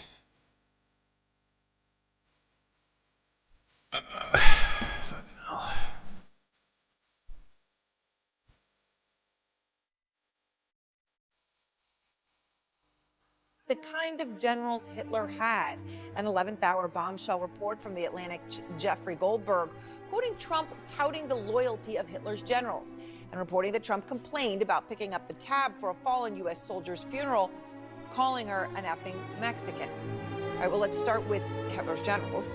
Goldberg reporting that Trump asked Trump's former chief of staff, John Kelly, about claims that Trump once asked him, quote, "Why can't you be like the German generals? Do you mean the Kaiser's generals? Surely you cannot mean Hitler's generals." And he said, yeah, Hitler's generals. And the Atlantic goes on to cite then two more sources who were at the Trump White House. They claimed that they heard Trump say, quote, "I need the kind of generals that Hitler had, people who were totally loyal to him, that follow orders." This is super weird. I can't even see the ban list right now. Ugh, what in the fuck?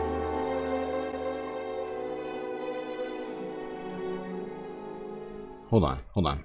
I think I can do this a different way.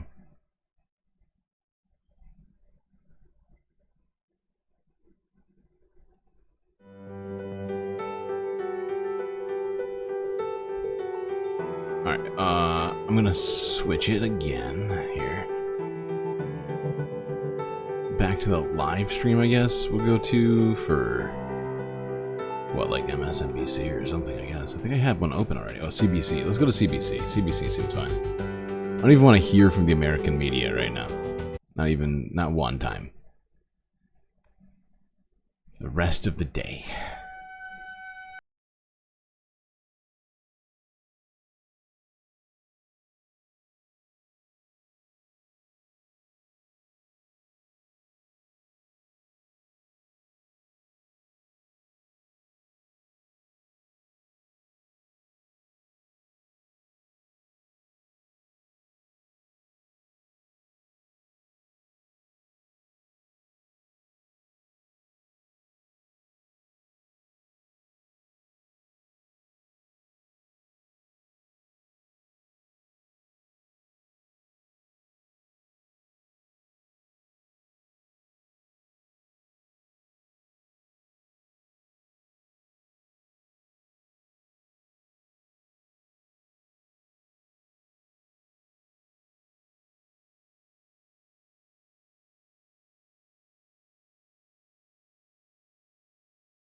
Laid out. What a way to start the Spent day. so much money on advertising dollars, gone to so many battle states over the past 100 days, and really Laid my head so down for much what I thought star was going to be power 2 from Lady seconds Gaga during the and Majority Oprah Report live just the other stream, day in whatever it Philadelphia was, like to try and help her, that it didn't work. 10 And o'clock. what she's going to tell people about the fact that she wasn't able to make history last night. That is Ashley Burke. We'll get back to her when we hear any further information about Kamala Harris. We are also waiting to hear from U.S. President Joe Biden. He had no public events yesterday. We do know he spent election night watching the result at the White House. We'll see if there's anything posted from him or if he makes an official appearance today. Once again, as we take a look at the White House, the number we have for you this morning at 8:12 Eastern, Donald Trump is returning to the White House as the 47th president. He is the president-elect right now after that win in Wisconsin. 10 Electoral College votes put him over the threshold. He now sits at 276. He himself has said he could hit 315. We will see. He's also won the popular vote, which he did not do in any of his previous campaigns. So that's a big personal goal attained for him. This is what the papers are saying about his return to the White House. The Sun is saying simply done and dusted. On the right-hand side, the Independent saying Donald Trump claims historic comeback win. Sorry, there's the Sun. There's the Independent. Donald Trump claims historic comeback win, for sure. A stunning political comeback, one of the most striking in the modern political age. We know that Canadians are waking up to this news with our program and elsewhere, and this is what people in Halifax are saying as they react.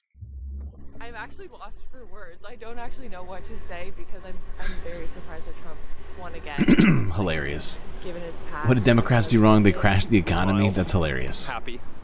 Did they? I wasn't like in what way? ecstatic. The economy's crashed? Or anything, but like why is the stock market at all-time highs then? Is that a crashed economy? Very disappointing.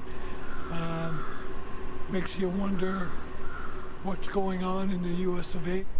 I think it's going to get way worse. I think he's going to try and flip rules and get away with more, and I think he's going to follow through with a lot of stuff he said in the campaign. But I think overall the bigger picture, the bigger economy, the whole country as a whole, I think will suffer. I think the world will suffer as a result of this, I'm afraid. So thanks to Brett Ruskin for gathering that opinion. The people in Halifax waking up to the news of another Donald Trump administration. The Prime Minister has reacted from Ottawa, offering congratulations. He issued a full statement this morning. I'll share part of it with you. He says Canada and the U.S. have the world's most successful partnership. He speaks to the history shared between Canadians and Americans, what he calls our common values and steadfast ties. Trudeau says Canada and the U.S. are each other's largest trading partners whose economies are intertwined. He also points out his government negotiated a new free trade agreement when Trump was in the White House, and that's a starting point for my next conversation. You heard one of the viewers in Halifax concerned about the bigger economy. Let's look to that. Donald Trump has repeatedly proposed a sweeping 10% tariff on all U.S. imports, including from Canada, as part of his protectionist economic policy.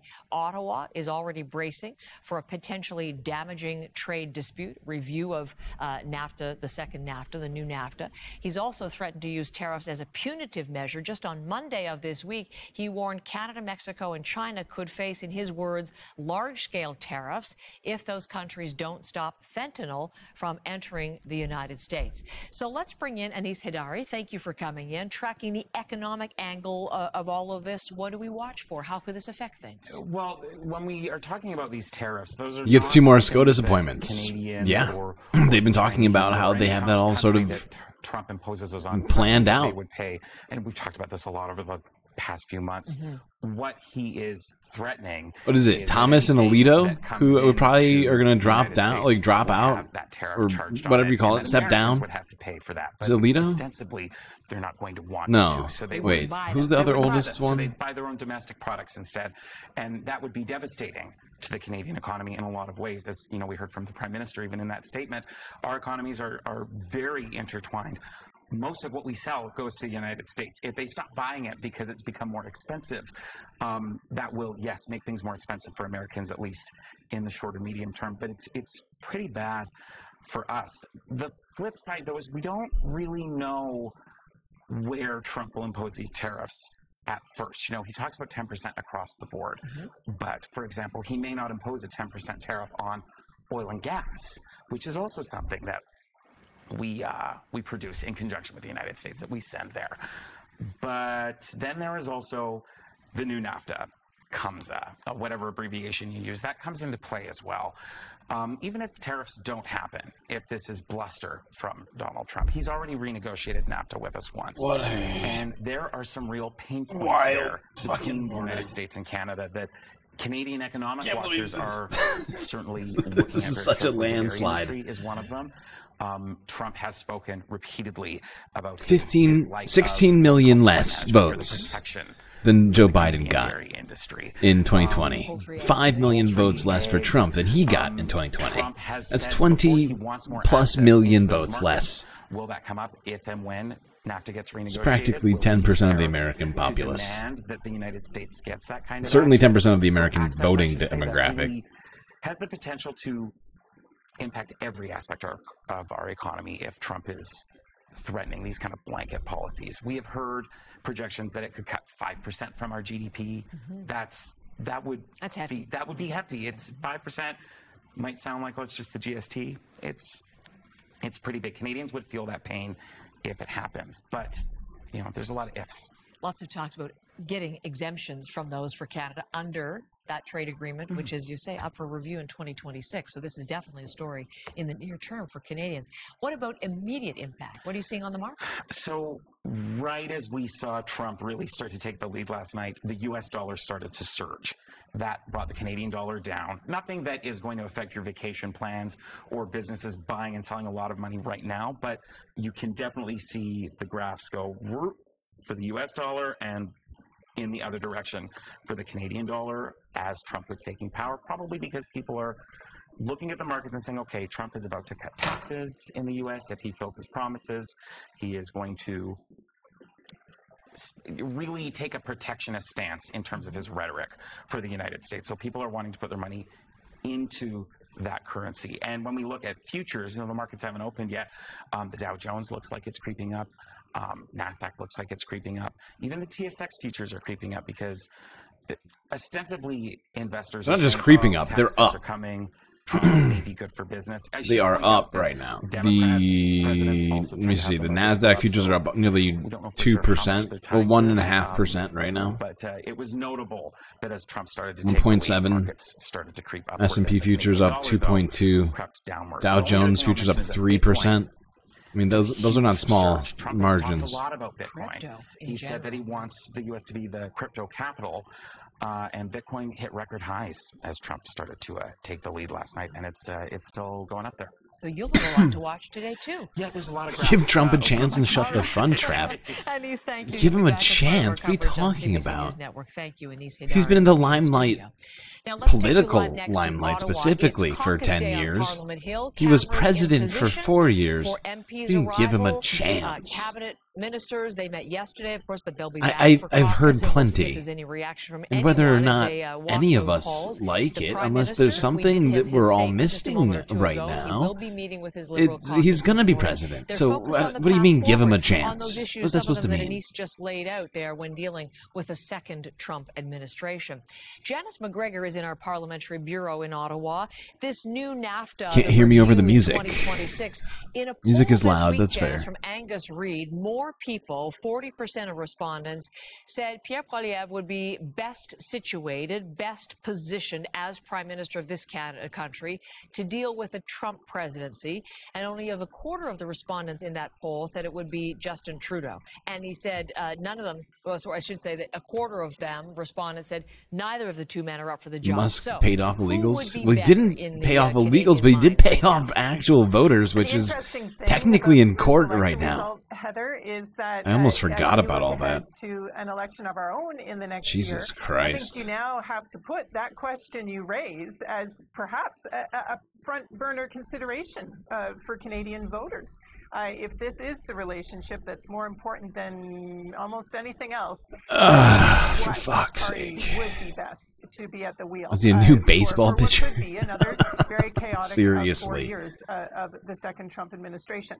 I think, though, in the hallway hallways of Parliament Hill, the tone initially anyway is going to be keep calm and carry on, because this is really the message that the Liberals started delivering to Canadians even on Monday before we even knew what was going to happen. You think about what Chrystia Freeland has come out and wanted to reassure people on, you know, this idea that they have maintained relationships with people on both sides of the aisle in Washington. Of course, the Republicans in those Rolodexes just go right to the top of the pile. But she personally has maintained a relationship with Bob Lighthizer. They've let it be known that she was dining with him earlier this year, for example. Personal ties, personal history in that NAFTA renegotiation a few years ago. But Lighthizer expected to be kind of the czar of the economic agenda going forward for another Trump presidency. And so yeah, what do we have? We have RFK, who's going to be now, what he said he was going to be in charge of the NIH, the CDC, the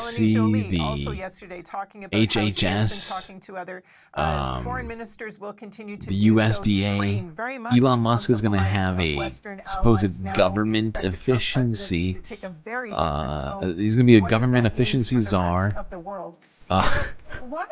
A man with billions of dollars with the U.S. government and business, as well as multiple legal cases before courts, federal courts, local courts. Yesterday, because they're using not so much the language of friendship, but more of tactics. Watch. Less of a government and more of a oligarchy. To the strategic partner that they need. Because I don't think any of the last Donald Trump, JD Vance, Donald Trump, JD Vance, RFK, and Elon Musk, none of them, I think, have net worths less than $100 million, certainly within their families. And then, I mean, really, that's just RFK's like on the low end. Everybody else is like, I mean, for fuck's sake. And we know that the industrial policy is going to be all about China bringing jobs back to America, notwithstanding what any of those. You think Elon bust millions of illegals over the border to vote for Trump? To the North American economy of putting that kind of friction back in place. When trade wars escalate, millions at a rate no one has ever seen before. Weaponized uncertainty is Donald Trump's superpower. That is where his leverage comes from.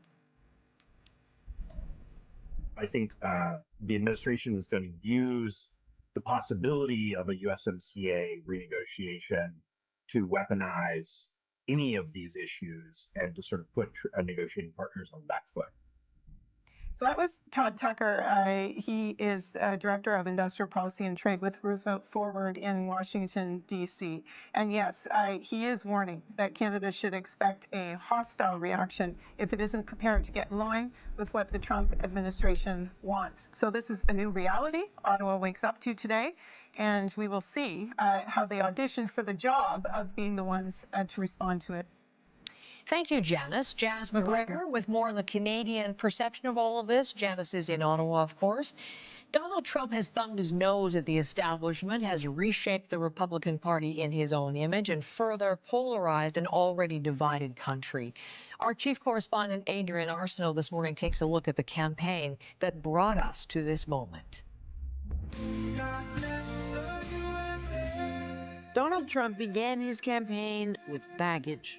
Twice impeached, recently convicted on criminal charges in New York, and still the former president shut out any serious challengers for the Republican nomination.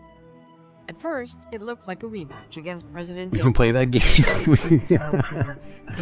Ballots stuffed into boxes that nobody knows anything about. In trucks. In trucks and garbage bags. Everything we have to do with Nobody's ever seen anything like it. And Trump certainly I said, nudged up in that's the polls when not he okay. botched the debate. Then, a shock. July 13th in Pennsylvania, a gunman fired at Donald Trump, killing a rally attendee and wounding Trump's right ear. Trump was defiant. His immediate reaction resulted in a political image for the ages. Just over a week later, another surprise. So now we have a new victim to defeat. Lion Kamala Harris. Kamala Harris. It's up to debate. Kamala Harris raised the stakes. You're going to hear from the same old tired playbook. A bunch of lies, grievances, and name-calling. Polls consistently said the race looked like a toss-up. Then on a golf course in Florida where the former president was playing, a man seemingly planning another assassination attempt was arrested with an assault rifle. Undeterred, Trump returned to the site of the first attempt on his life in Pennsylvania. On this very ground, a cold-blooded assassin aimed to silence me. Donald Trump pushing the promise he is tougher on crime, on the border, better on the economy, and destined to be in the White House again. I'd like to begin by asking a very simple question.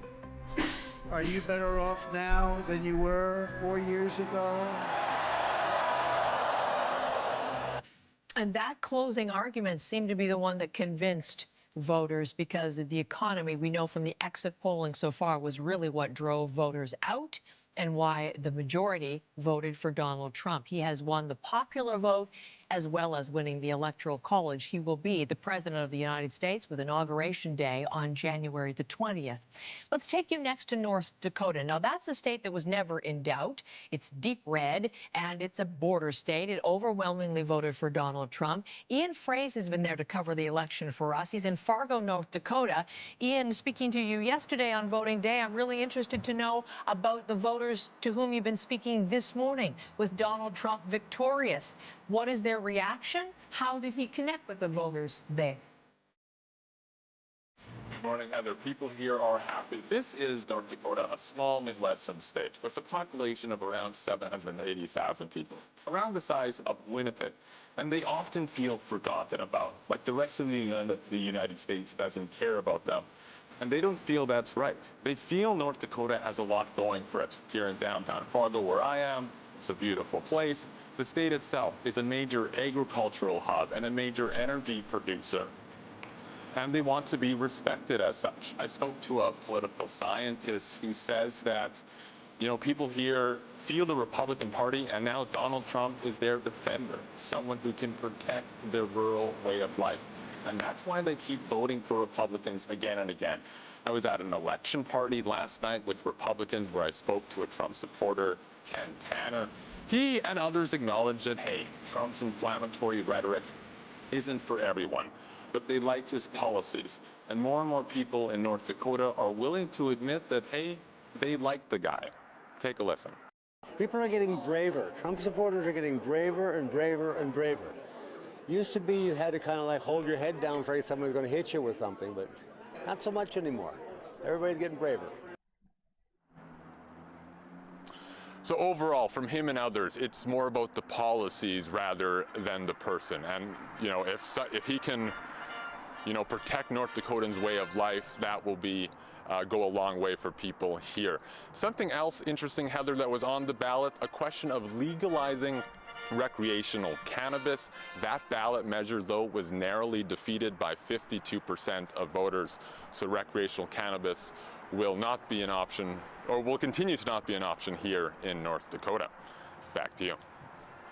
Thank you so much, Ian. I appreciate the reporting these past couple of days. Ian Fraze is in North Dakota, a solid red state, and celebrating the re-election of Donald Trump, set to become the 47th president and making history in doing so. First time in 120, 130 years since Grover Cleveland that a president has been re-elected to office after losing the previous election. And let's look at the reaction to that fact from someone you met on our program just a few days ago. Jeff Charlotte is a professor of writing and the author of the influential book called The Undertow, Scenes from a Slow Civil War. He's in Hanover, New Hampshire. Professor Charlotte spent months in Trump rallies and talking to Trump supporters, trying to get a sense and conveying a sense to readers of what his support looks like and its makeup, and we've spoken to him about that. So the perfect person to whom I want to speak this morning. Professor, welcome back to our program. Hi, good morning, Heather. Listen, it's good of you to give us some time. I know you've been up most of the night watching the results. Let me get your overall reaction to what has happened. I think this is obviously a decisive victory. I think a lot of non-Trump supporters in the United States now are struggling and looking. Maybe it was rain in Wisconsin, or I'm back. Maybe it was this. Sorry about that. that. And I think we have to Delay. contend with the fact that we're not exactly a polarized nation now. Need a quick break. I figured I would leave you with something to watch. Fucking hell. 8:30. I woke up at such a weird time. I guess I could just keep fucking going. So I hate being the stream to break it to everybody that this is what's happening. It kind of feels like that is almost what's going on. He spoke in his victory speech, Professor, a lot about the movement that's led him to reclaim the stream's the already gotten like 50,000 views. The movement is not just submersive in So the I'm certainly not shadows. sticking Now, around he for won the more popular views. vote. What is the state of the movement now in 2024? Is there a slow civil war going on right now? What I've been describing as the undertow, that the forces that bring us Trump have been with us for a while, building strength. Interesting question. Maybe some Interesting of us question, my dogs. to what begins as a dissatisfaction, a response to economic I don't think I have issues, answers to maybe that at this misogyny, time. hurdles, and becomes what is a fascist movement. So if you just go on Twitter this morning and you're seeing big right-wing accounts. Yeah, I thought I said that I was walking away, about the but maybe deportations. nobody. So let's get Maybe started. nobody heard People that. saying, where do I sign up? I want to be part of the force. An enthusiasm for vigilantism, for violence. Trump didn't win by tacking to the center. He made it very, very clearer than it had ever been, who he was. And that's what a lot of people voted for. So you just used the word fascist, as we did in our previous conversation. His own longest-serving chief of staff said, in his estimation, Donald Trump met his definition and the threshold to be called a fascist. And the United States people have just elected someone that many in the world think. Oh, that's the name of this guy. I didn't even see it. I'm sorry, because I was in the What bathroom. does that say?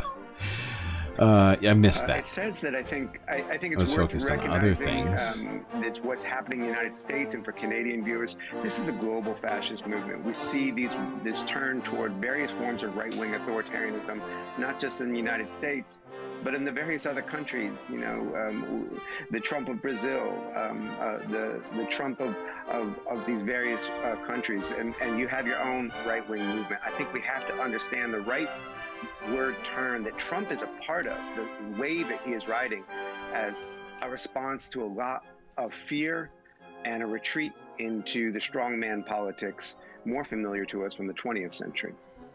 So at this point, once he's sworn in on January the 20th, what do you think his next administration will look like, and what concerns you most about it and the future direction? I think we're in trouble. I think everybody's in trouble. I think kidding. I mean, there's just if you read the 900-page document, Project 2025, which is sort of used like a yo-yo. It's not mine, except all my people are from that. The other documents, if you look at the departure of folks like that Chief of Staff, General John Kelly, called him fascist. Chairman of the Joint Chiefs, General Milley, who called him a fascist. These are his own people. These are military people who are giving the definition. They're not going to be there this time. Men like Stephen Miller, the architect of his deportation policy, who said that we're no longer doing American first, we're doing Americans only. Men like Steve Bannon, who have trafficked in open World War II revisionism, appeal to actual fascist ideals. That's who's setting policy. And I think especially we saw last night, Elon Musk. Poor J.D. Vance pushed to the side while Trump spoke for a long time about what he said, a star is born, Elon, and the crowd chanted for him, who I think we should now be looking as, in many ways, the second most powerful man in the world. So as I listened to you, I'm just trying to sum up your tone. Sadness, shock, fear. What's yeah, those are an the, academic. those are Jesus Christ. Sadness. I'm a parent. I'm a resident of Earth. We're going to see this music makes this whole situation all the more sort of, what is it, Kafka? I'm not even sure that's the right word for this. That's gone. Just, now we're thinking about how do we live and world climate change. It's going to be much, much fiercer. I don't think so. God. And I think I don't want to. I can't say I told you so because there was a whole lot of us who were speaking about this. There has been scholars and journalists and organizers and activists. I thought I was going to wake up and saying, there was going to be a very this is a fascist movement. close race. Remember when everybody was saying it was going to be the closest race in history? It's the United States in 2024. I remember. Because it was like 24 hours ago. And vibes and calling him weird, that wasn't enough. But even bringing that issue to the fore, the threat to democracy, you know, that seemed to be totally... The music is killing you, but not nearly as the theme of this 401k, stream jobs, is you know, their own gas and groceries. Wagner. What are they paying for that? We're listening to Wagner all stream 401k, beneath jobs, the news the price of gas, that in order is to That's remind us of what we're heading and not towards just say now. Democracy as an abstraction. What Trump did very effectively was give people metaphors to understand their lives. You're afraid that you can't find housing. Maybe you're afraid because of big storms, and you're afraid because there's flooding. So what does he say? He says it's immigrants. Immigrants are the reason you can't find housing. And you don't understand all these complex systems because you've got another job. You've got a regular job. You're not an economist. So that story makes sense. To his metaphors, we need to now respond with concrete, and I mean, thankfully, Wagner's catalog is just the price of extensive, gas, so we could do it all day. Change. We wouldn't run out. That is democracy. Music. These are not. Sorry to disappoint you. These you. are not alternatives. That's the work of democracy. I feel bad. Our second worst president in American history, James Buchanan, 1856 to 1860, the man who led into the Civil War. But he had one great line when listening to those who were saying he should quell. Because if you're not aware, Wagner he should stop them from talking. He said, was actually Hitler's favorite composer. Democracy needs to be noisy. It needs to be filled with ideas. And I hope we will be noisy and loud now. And I hope I can share your somebody ideas who, with our viewers according in to Donald Trump's ex-wife, Donald Trump himself was actually quite Charlotte, the author of The Undertow, what's the word? Slow Civil War on CBC Morning. Well, he sought to emulate, I guess you might say, had an entire book of Hitler's speeches on his bedside, I believe. What are they called again? The mandate that he will take with him into the White House. What's the point of knowing things if you forget them? The popular vote for the first time. Returns are pointing to him sweeping all 7 battleground states, and it looks like he'll come to control or have full control over the U.S. government. Total garbage BS. Trump is not a fascist. Quit crying that BS. Wow. Hilarious. Yeah, it's funny for you to claim that because Donald Trump is the guy who said he was going to set the military on Americans. He was going to be dictator on day 1 and has what can only be described as a fascist playbook waiting to go. That being Project 2025. I don't know if you've heard of it. That is the case, but still they've won and flipped back the Senate. As to the House of Representatives, right now it appears Republicans are on track to hold their bare majority in the House.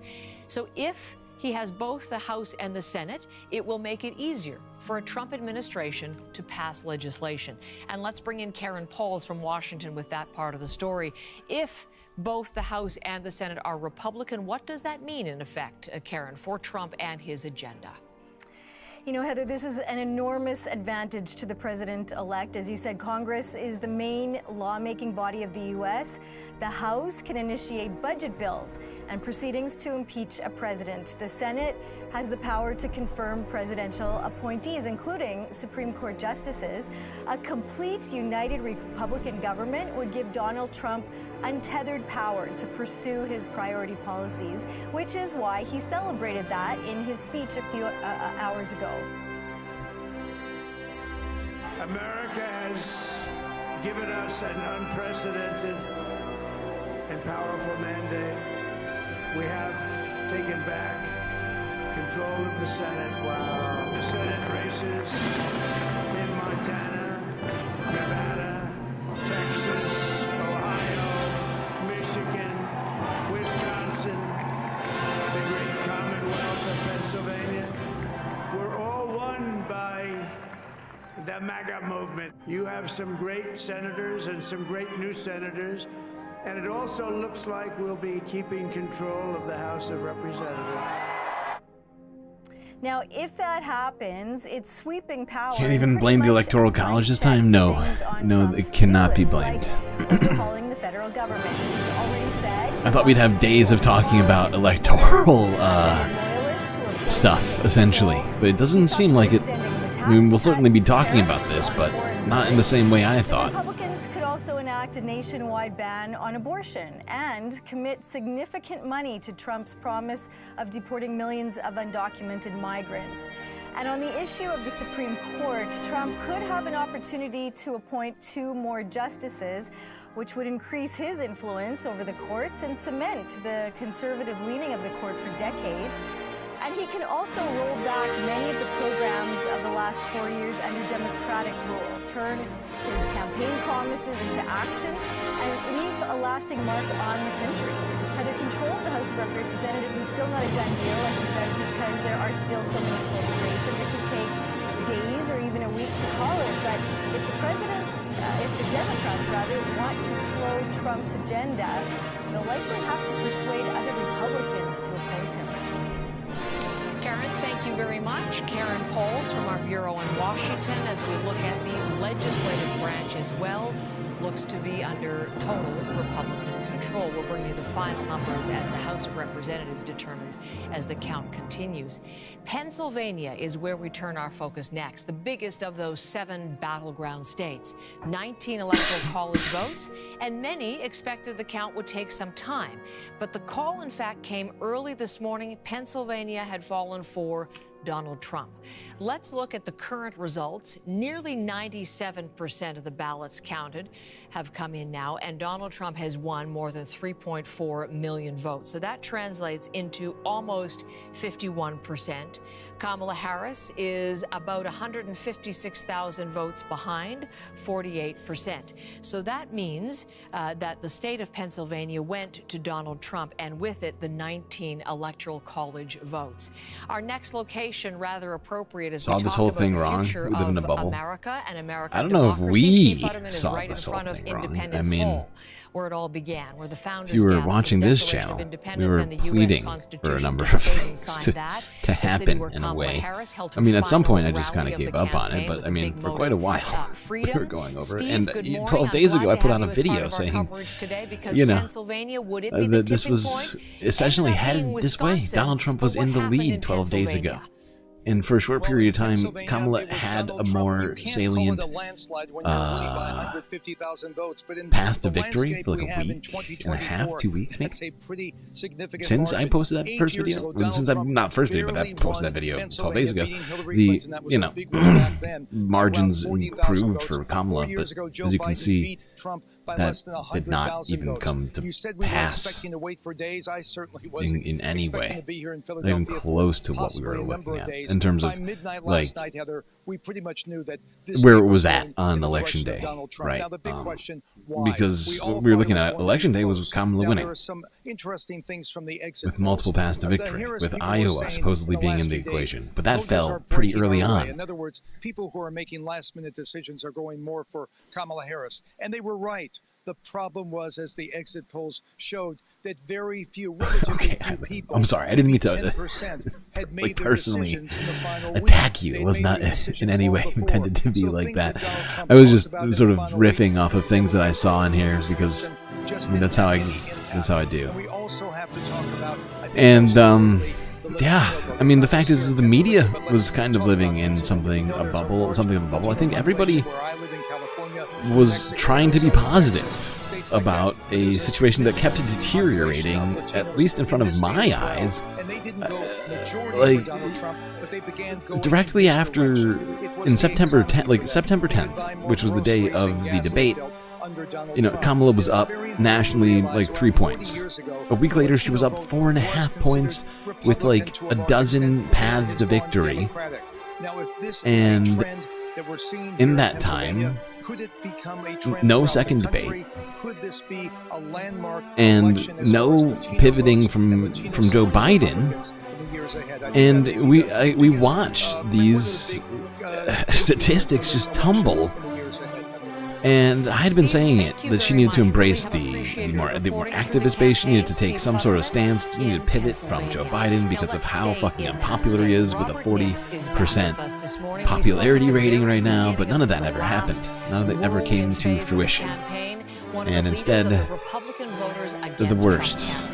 The thing I didn't want to happen, which is why I posted that video on the 12th. Hopefully, I don't know, wait, the 12 people who subscribe. I have more people than that, but whatever. People subscribe to this channel. For you, but let me ask you, I haven't what the talked to fuck was anybody about who to worked in a potentially poll this happen. morning.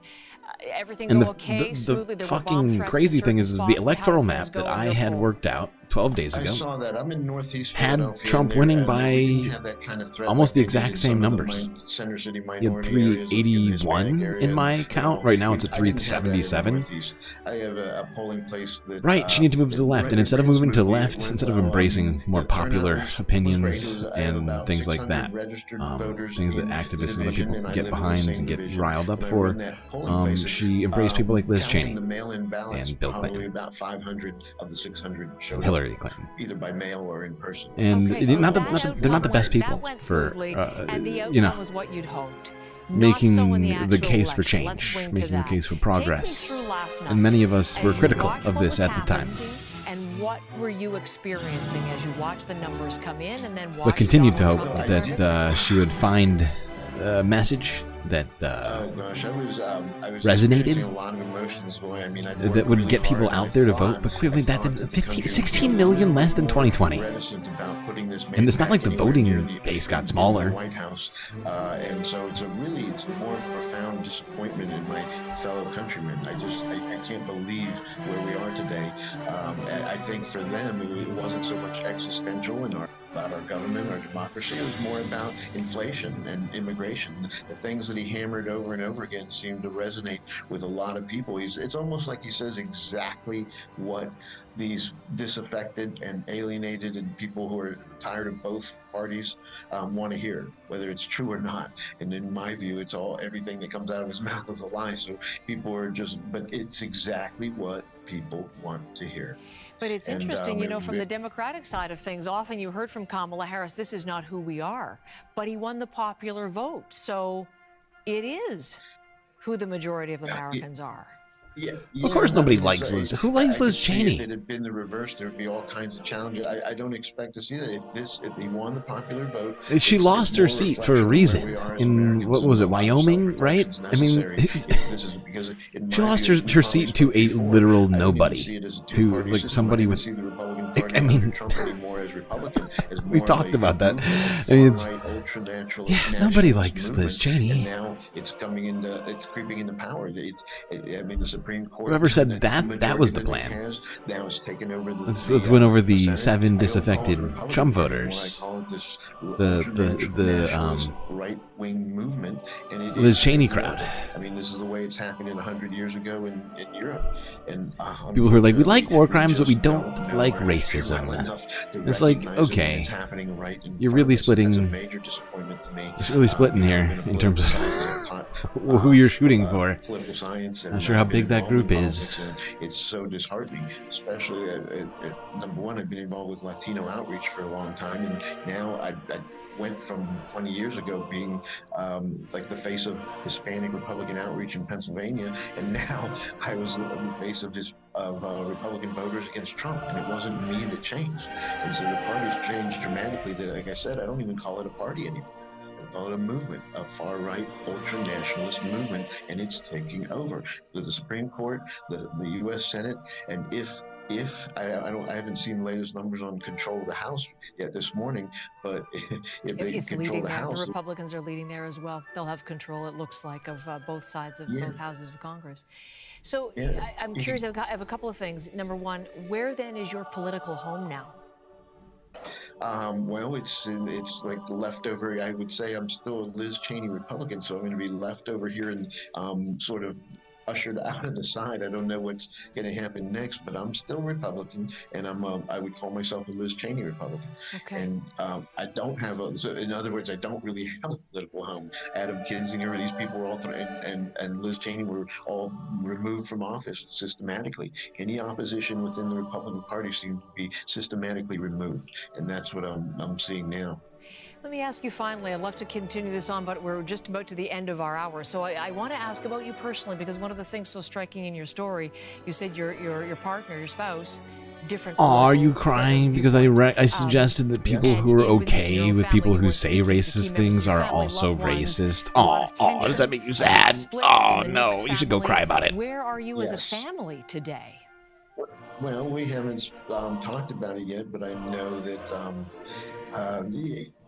I mean, it will be described as a family, you know, but I haven't spoken to my parents. I mean, my wife and I haven't spoken about it, but we'll move on. And yesterday she came to vote at the place where I vote as well, and where I was in charge of the polls, and we just canceled each other's vote out, you know, and we laughed about it. So we should be fine. I don't know about how my parents are, but I guess they'll be fine too, because they got the result that they wanted, you know. They're Trump supporters, right? Oh yes, yeah. Oh, yeah. Fox News, addicted to Fox News. Mine is like my parents are in a cult, addicted to Fox News. My wife's a little more open-minded, so she at least isn't in that cult that my parents are. Okay. I mean, my parents. Robert, again, thank you for coming back on our program. I really have appreciated reconnecting with you. Wish you the best for your family as you navigate that, and as you navigate this uncertain future as you see it. I thank you for bringing your perspective to us. Thank you for those wishes, and wish not just for me but for our country. Wish the best. I'll pray and hope up there in Canada. Robert Nix in Pennsylvania. Thanks again. From Let Pennsylvania. me read this statement. No, I'm just explaining why he won, comma, does it make you sad that he won and you'll clearly never understand why? That was a real Question mark? Low IQ loser, upside down smiley face. 16 electoral college votes from North Carolina. You seem really smart. Won them handily with 51%. I'm glad you're in the chat. And that's nearly 2 points higher than when he won the state back in 2020. More than 190,000 votes more than Kamala Harris had on the day. And Katie Nicholson was covering the North Carolina story. She's live with me in Charlotte. Tell us what happened in North Carolina. Can you explain to me why 20 million less people voted in 2024 than in 2020? Right across the country. Well, Heather, North Carolina is really the American story in a nutshell. We saw that hardening division between urban and rural areas.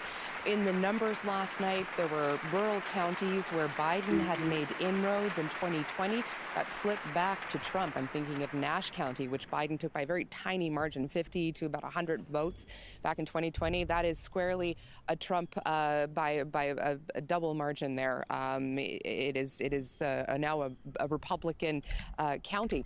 And I think this really speaks as well to the failure of the Democrat messaging in and around the rural counties on things like the economy, things that we kept hearing that the Democrats insisting this is, America does have a very strong economy, but that's not what people were feeling at home, buying groceries, with inflation, that sort of thing. So there's that. There's also immigration. We heard a lot of fears around immigration, particularly fears that were stoked around this election that undocumented individuals, undocumented citizens, or undocumented immigrants might be voting, which of course is illegal. They even had a special measure that was voted on as a part of this election, which some saw as a bit of a dog whistle that wasn't necessary because it's already illegal. But that also sort of increased that hardening line.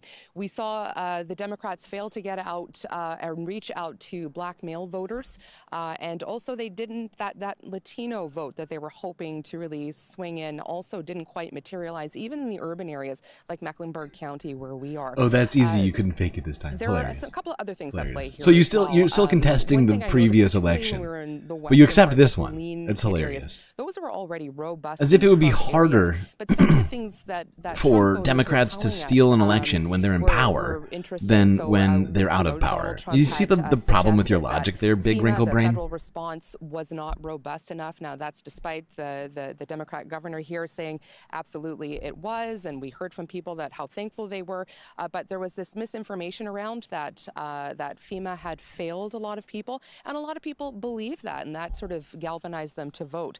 Just as many people who felt that FEMA helped them were also incentivized to vote. Whoopsie, somebody just got a hidden over there.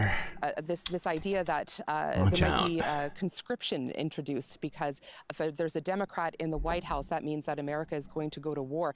These are all these types of threads that we were hearing from mostly rural voters. So that it also speaks again to a failure in Democrat messaging, but also just how entrenched a lot of the GOP counties are. I will say, though, this is still a purple state because there is, by double digits, a new Democratic governor who has been elected. That's Josh Stein. So, again, a very strange mix here, but one that the Democrats failed to seize on any kind of momentum this time around and really failed a lot in their messaging to break through to those rural areas. Katie, I appreciate your reporting as well these days of the campaign. Thank you. Katie Nicholson with the story from North Carolina and what it portended for the rest of the country. So we've talked about the executive branch with Donald Trump and the legislative branch with Congress, the House and the Senate, looking both to return to Republican control. Let's talk about the judicial branch. The Supreme Court is already under transformation. In Trump's first administration, he appointed 3 justices, establishing the conservative majority that ruled the presidents have extraordinary immunity from federal law and overturned a women's constitutional right to abortion. I was speaking earlier this morning with law professor Lawrence Douglas. We often speak to him when we talk about the High Court, and particularly as it intersects with Donald Trump. And we looked at what a second Trump administration will mean to the highest court in the land. Remember, so he would nominate justices to the Supreme Court. They have to be confirmed by the Senate. And one of the things that we also saw last night is that the Republicans did recapture the Senate. So he could certainly use his nominating power to reshape the Supreme Court basically in a generational Yeah, this one didn't take 2 weeks. You're literally forgetting how it went. That's fine. I mean, alternate history is a good way to sort of nominate judges to the entire federal judiciary. Post and cope. I mean, cope and post, which is really weird to me because, you know, you just...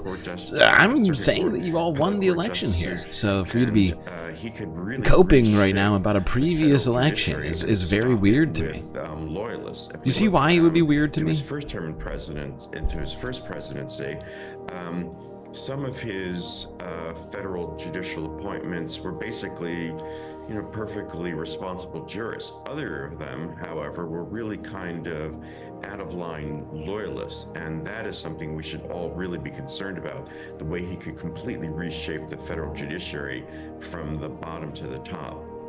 That is Professor Lawrence Douglas. As we spoke earlier, he's in Massachusetts looking to the future of the Supreme Court. Now, as for the convicted January 6th insurrectionists, Trump has described them as political prisoners and says he will pardon them on his first day in office.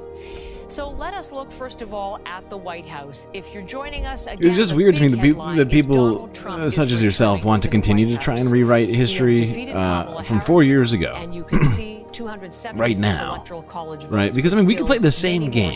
We could play the same game right now. And remember, Democrats are in the White House, right? So all of them, and just saying. in control of the Senate and look to be I don't agree with that, but I mean that's what you're essentially doing right now. You're still hanging on to something. Ongoing reaction. This is clearly nonsense. If President-elect Trump has anything to say as you look live at Florida on CBC Morning Live.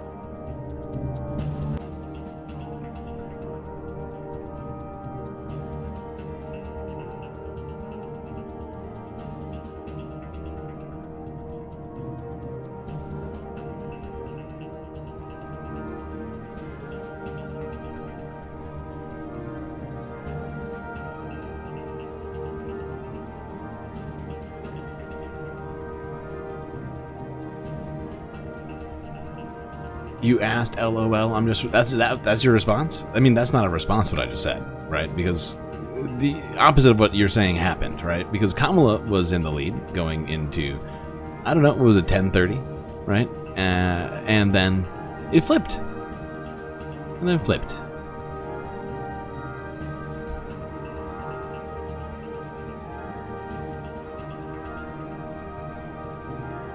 But no one here is claiming, oh, election fraud, ooh.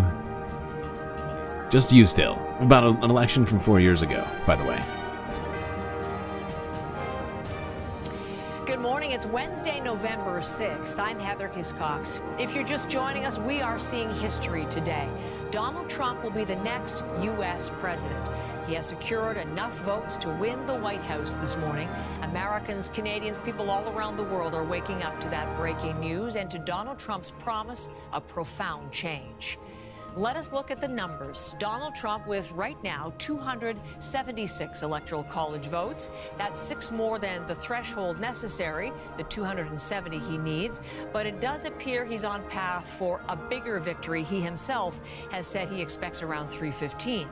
Now, it turns out Wisconsin is the tipping point state, making Trump the winner so far of 4 of the 7 battlegrounds. He also has North Carolina, Georgia, and Pennsylvania. We are awaiting returns from Michigan, Arizona, and Nevada, but he's poised to sweep them all, something he wasn't able to do in 2016.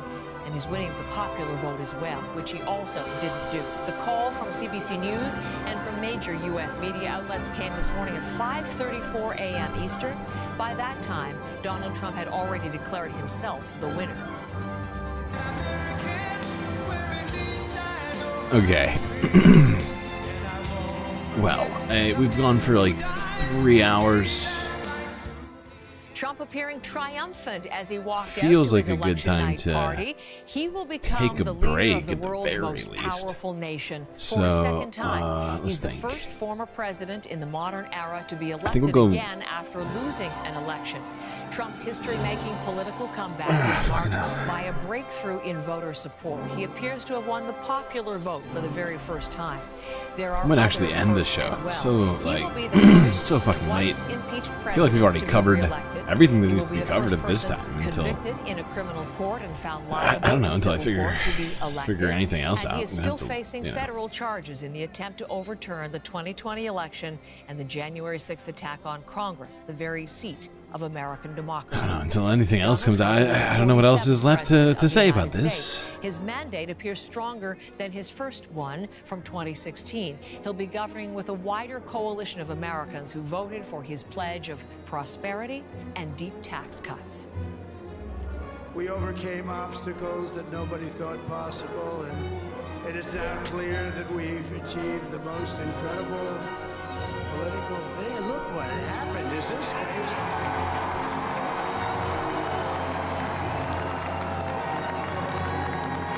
But it's a political victory that our country has never seen before, nothing like this. I want to thank the American people for the extraordinary honor of being elected your 47th president and your 45th president.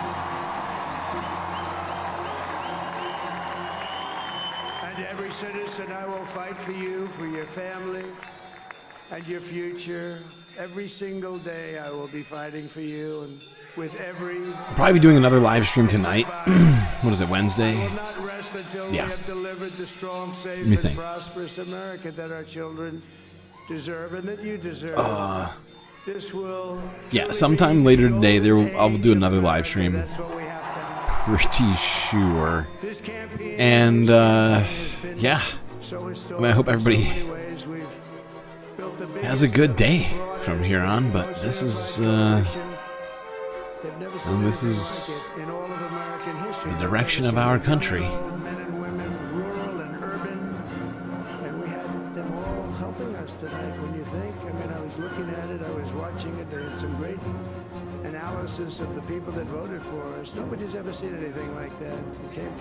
They came from all corners: union, non-union, African American, Hispanic American, Asian American, Arab American, Muslim American. We had everybody, and it was beautiful. It was a historic realignment, uniting citizens of all backgrounds around a common core of common sense. You know, we're the party of common sense. That is part of Donald Trump's victory speech early.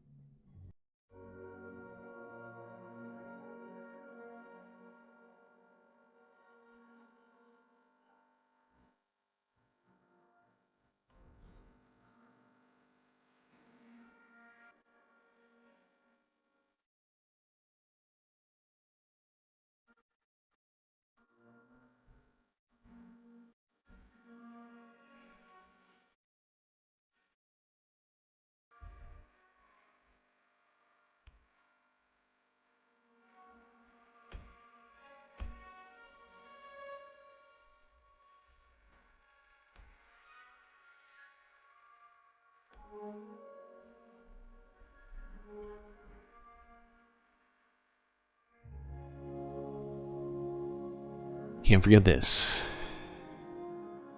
These are your galactic patrons. Thanks to these people here, you just got to enjoy this stream. Both your eyes and ears. You can too. Just a few US dollars a month on Patreon.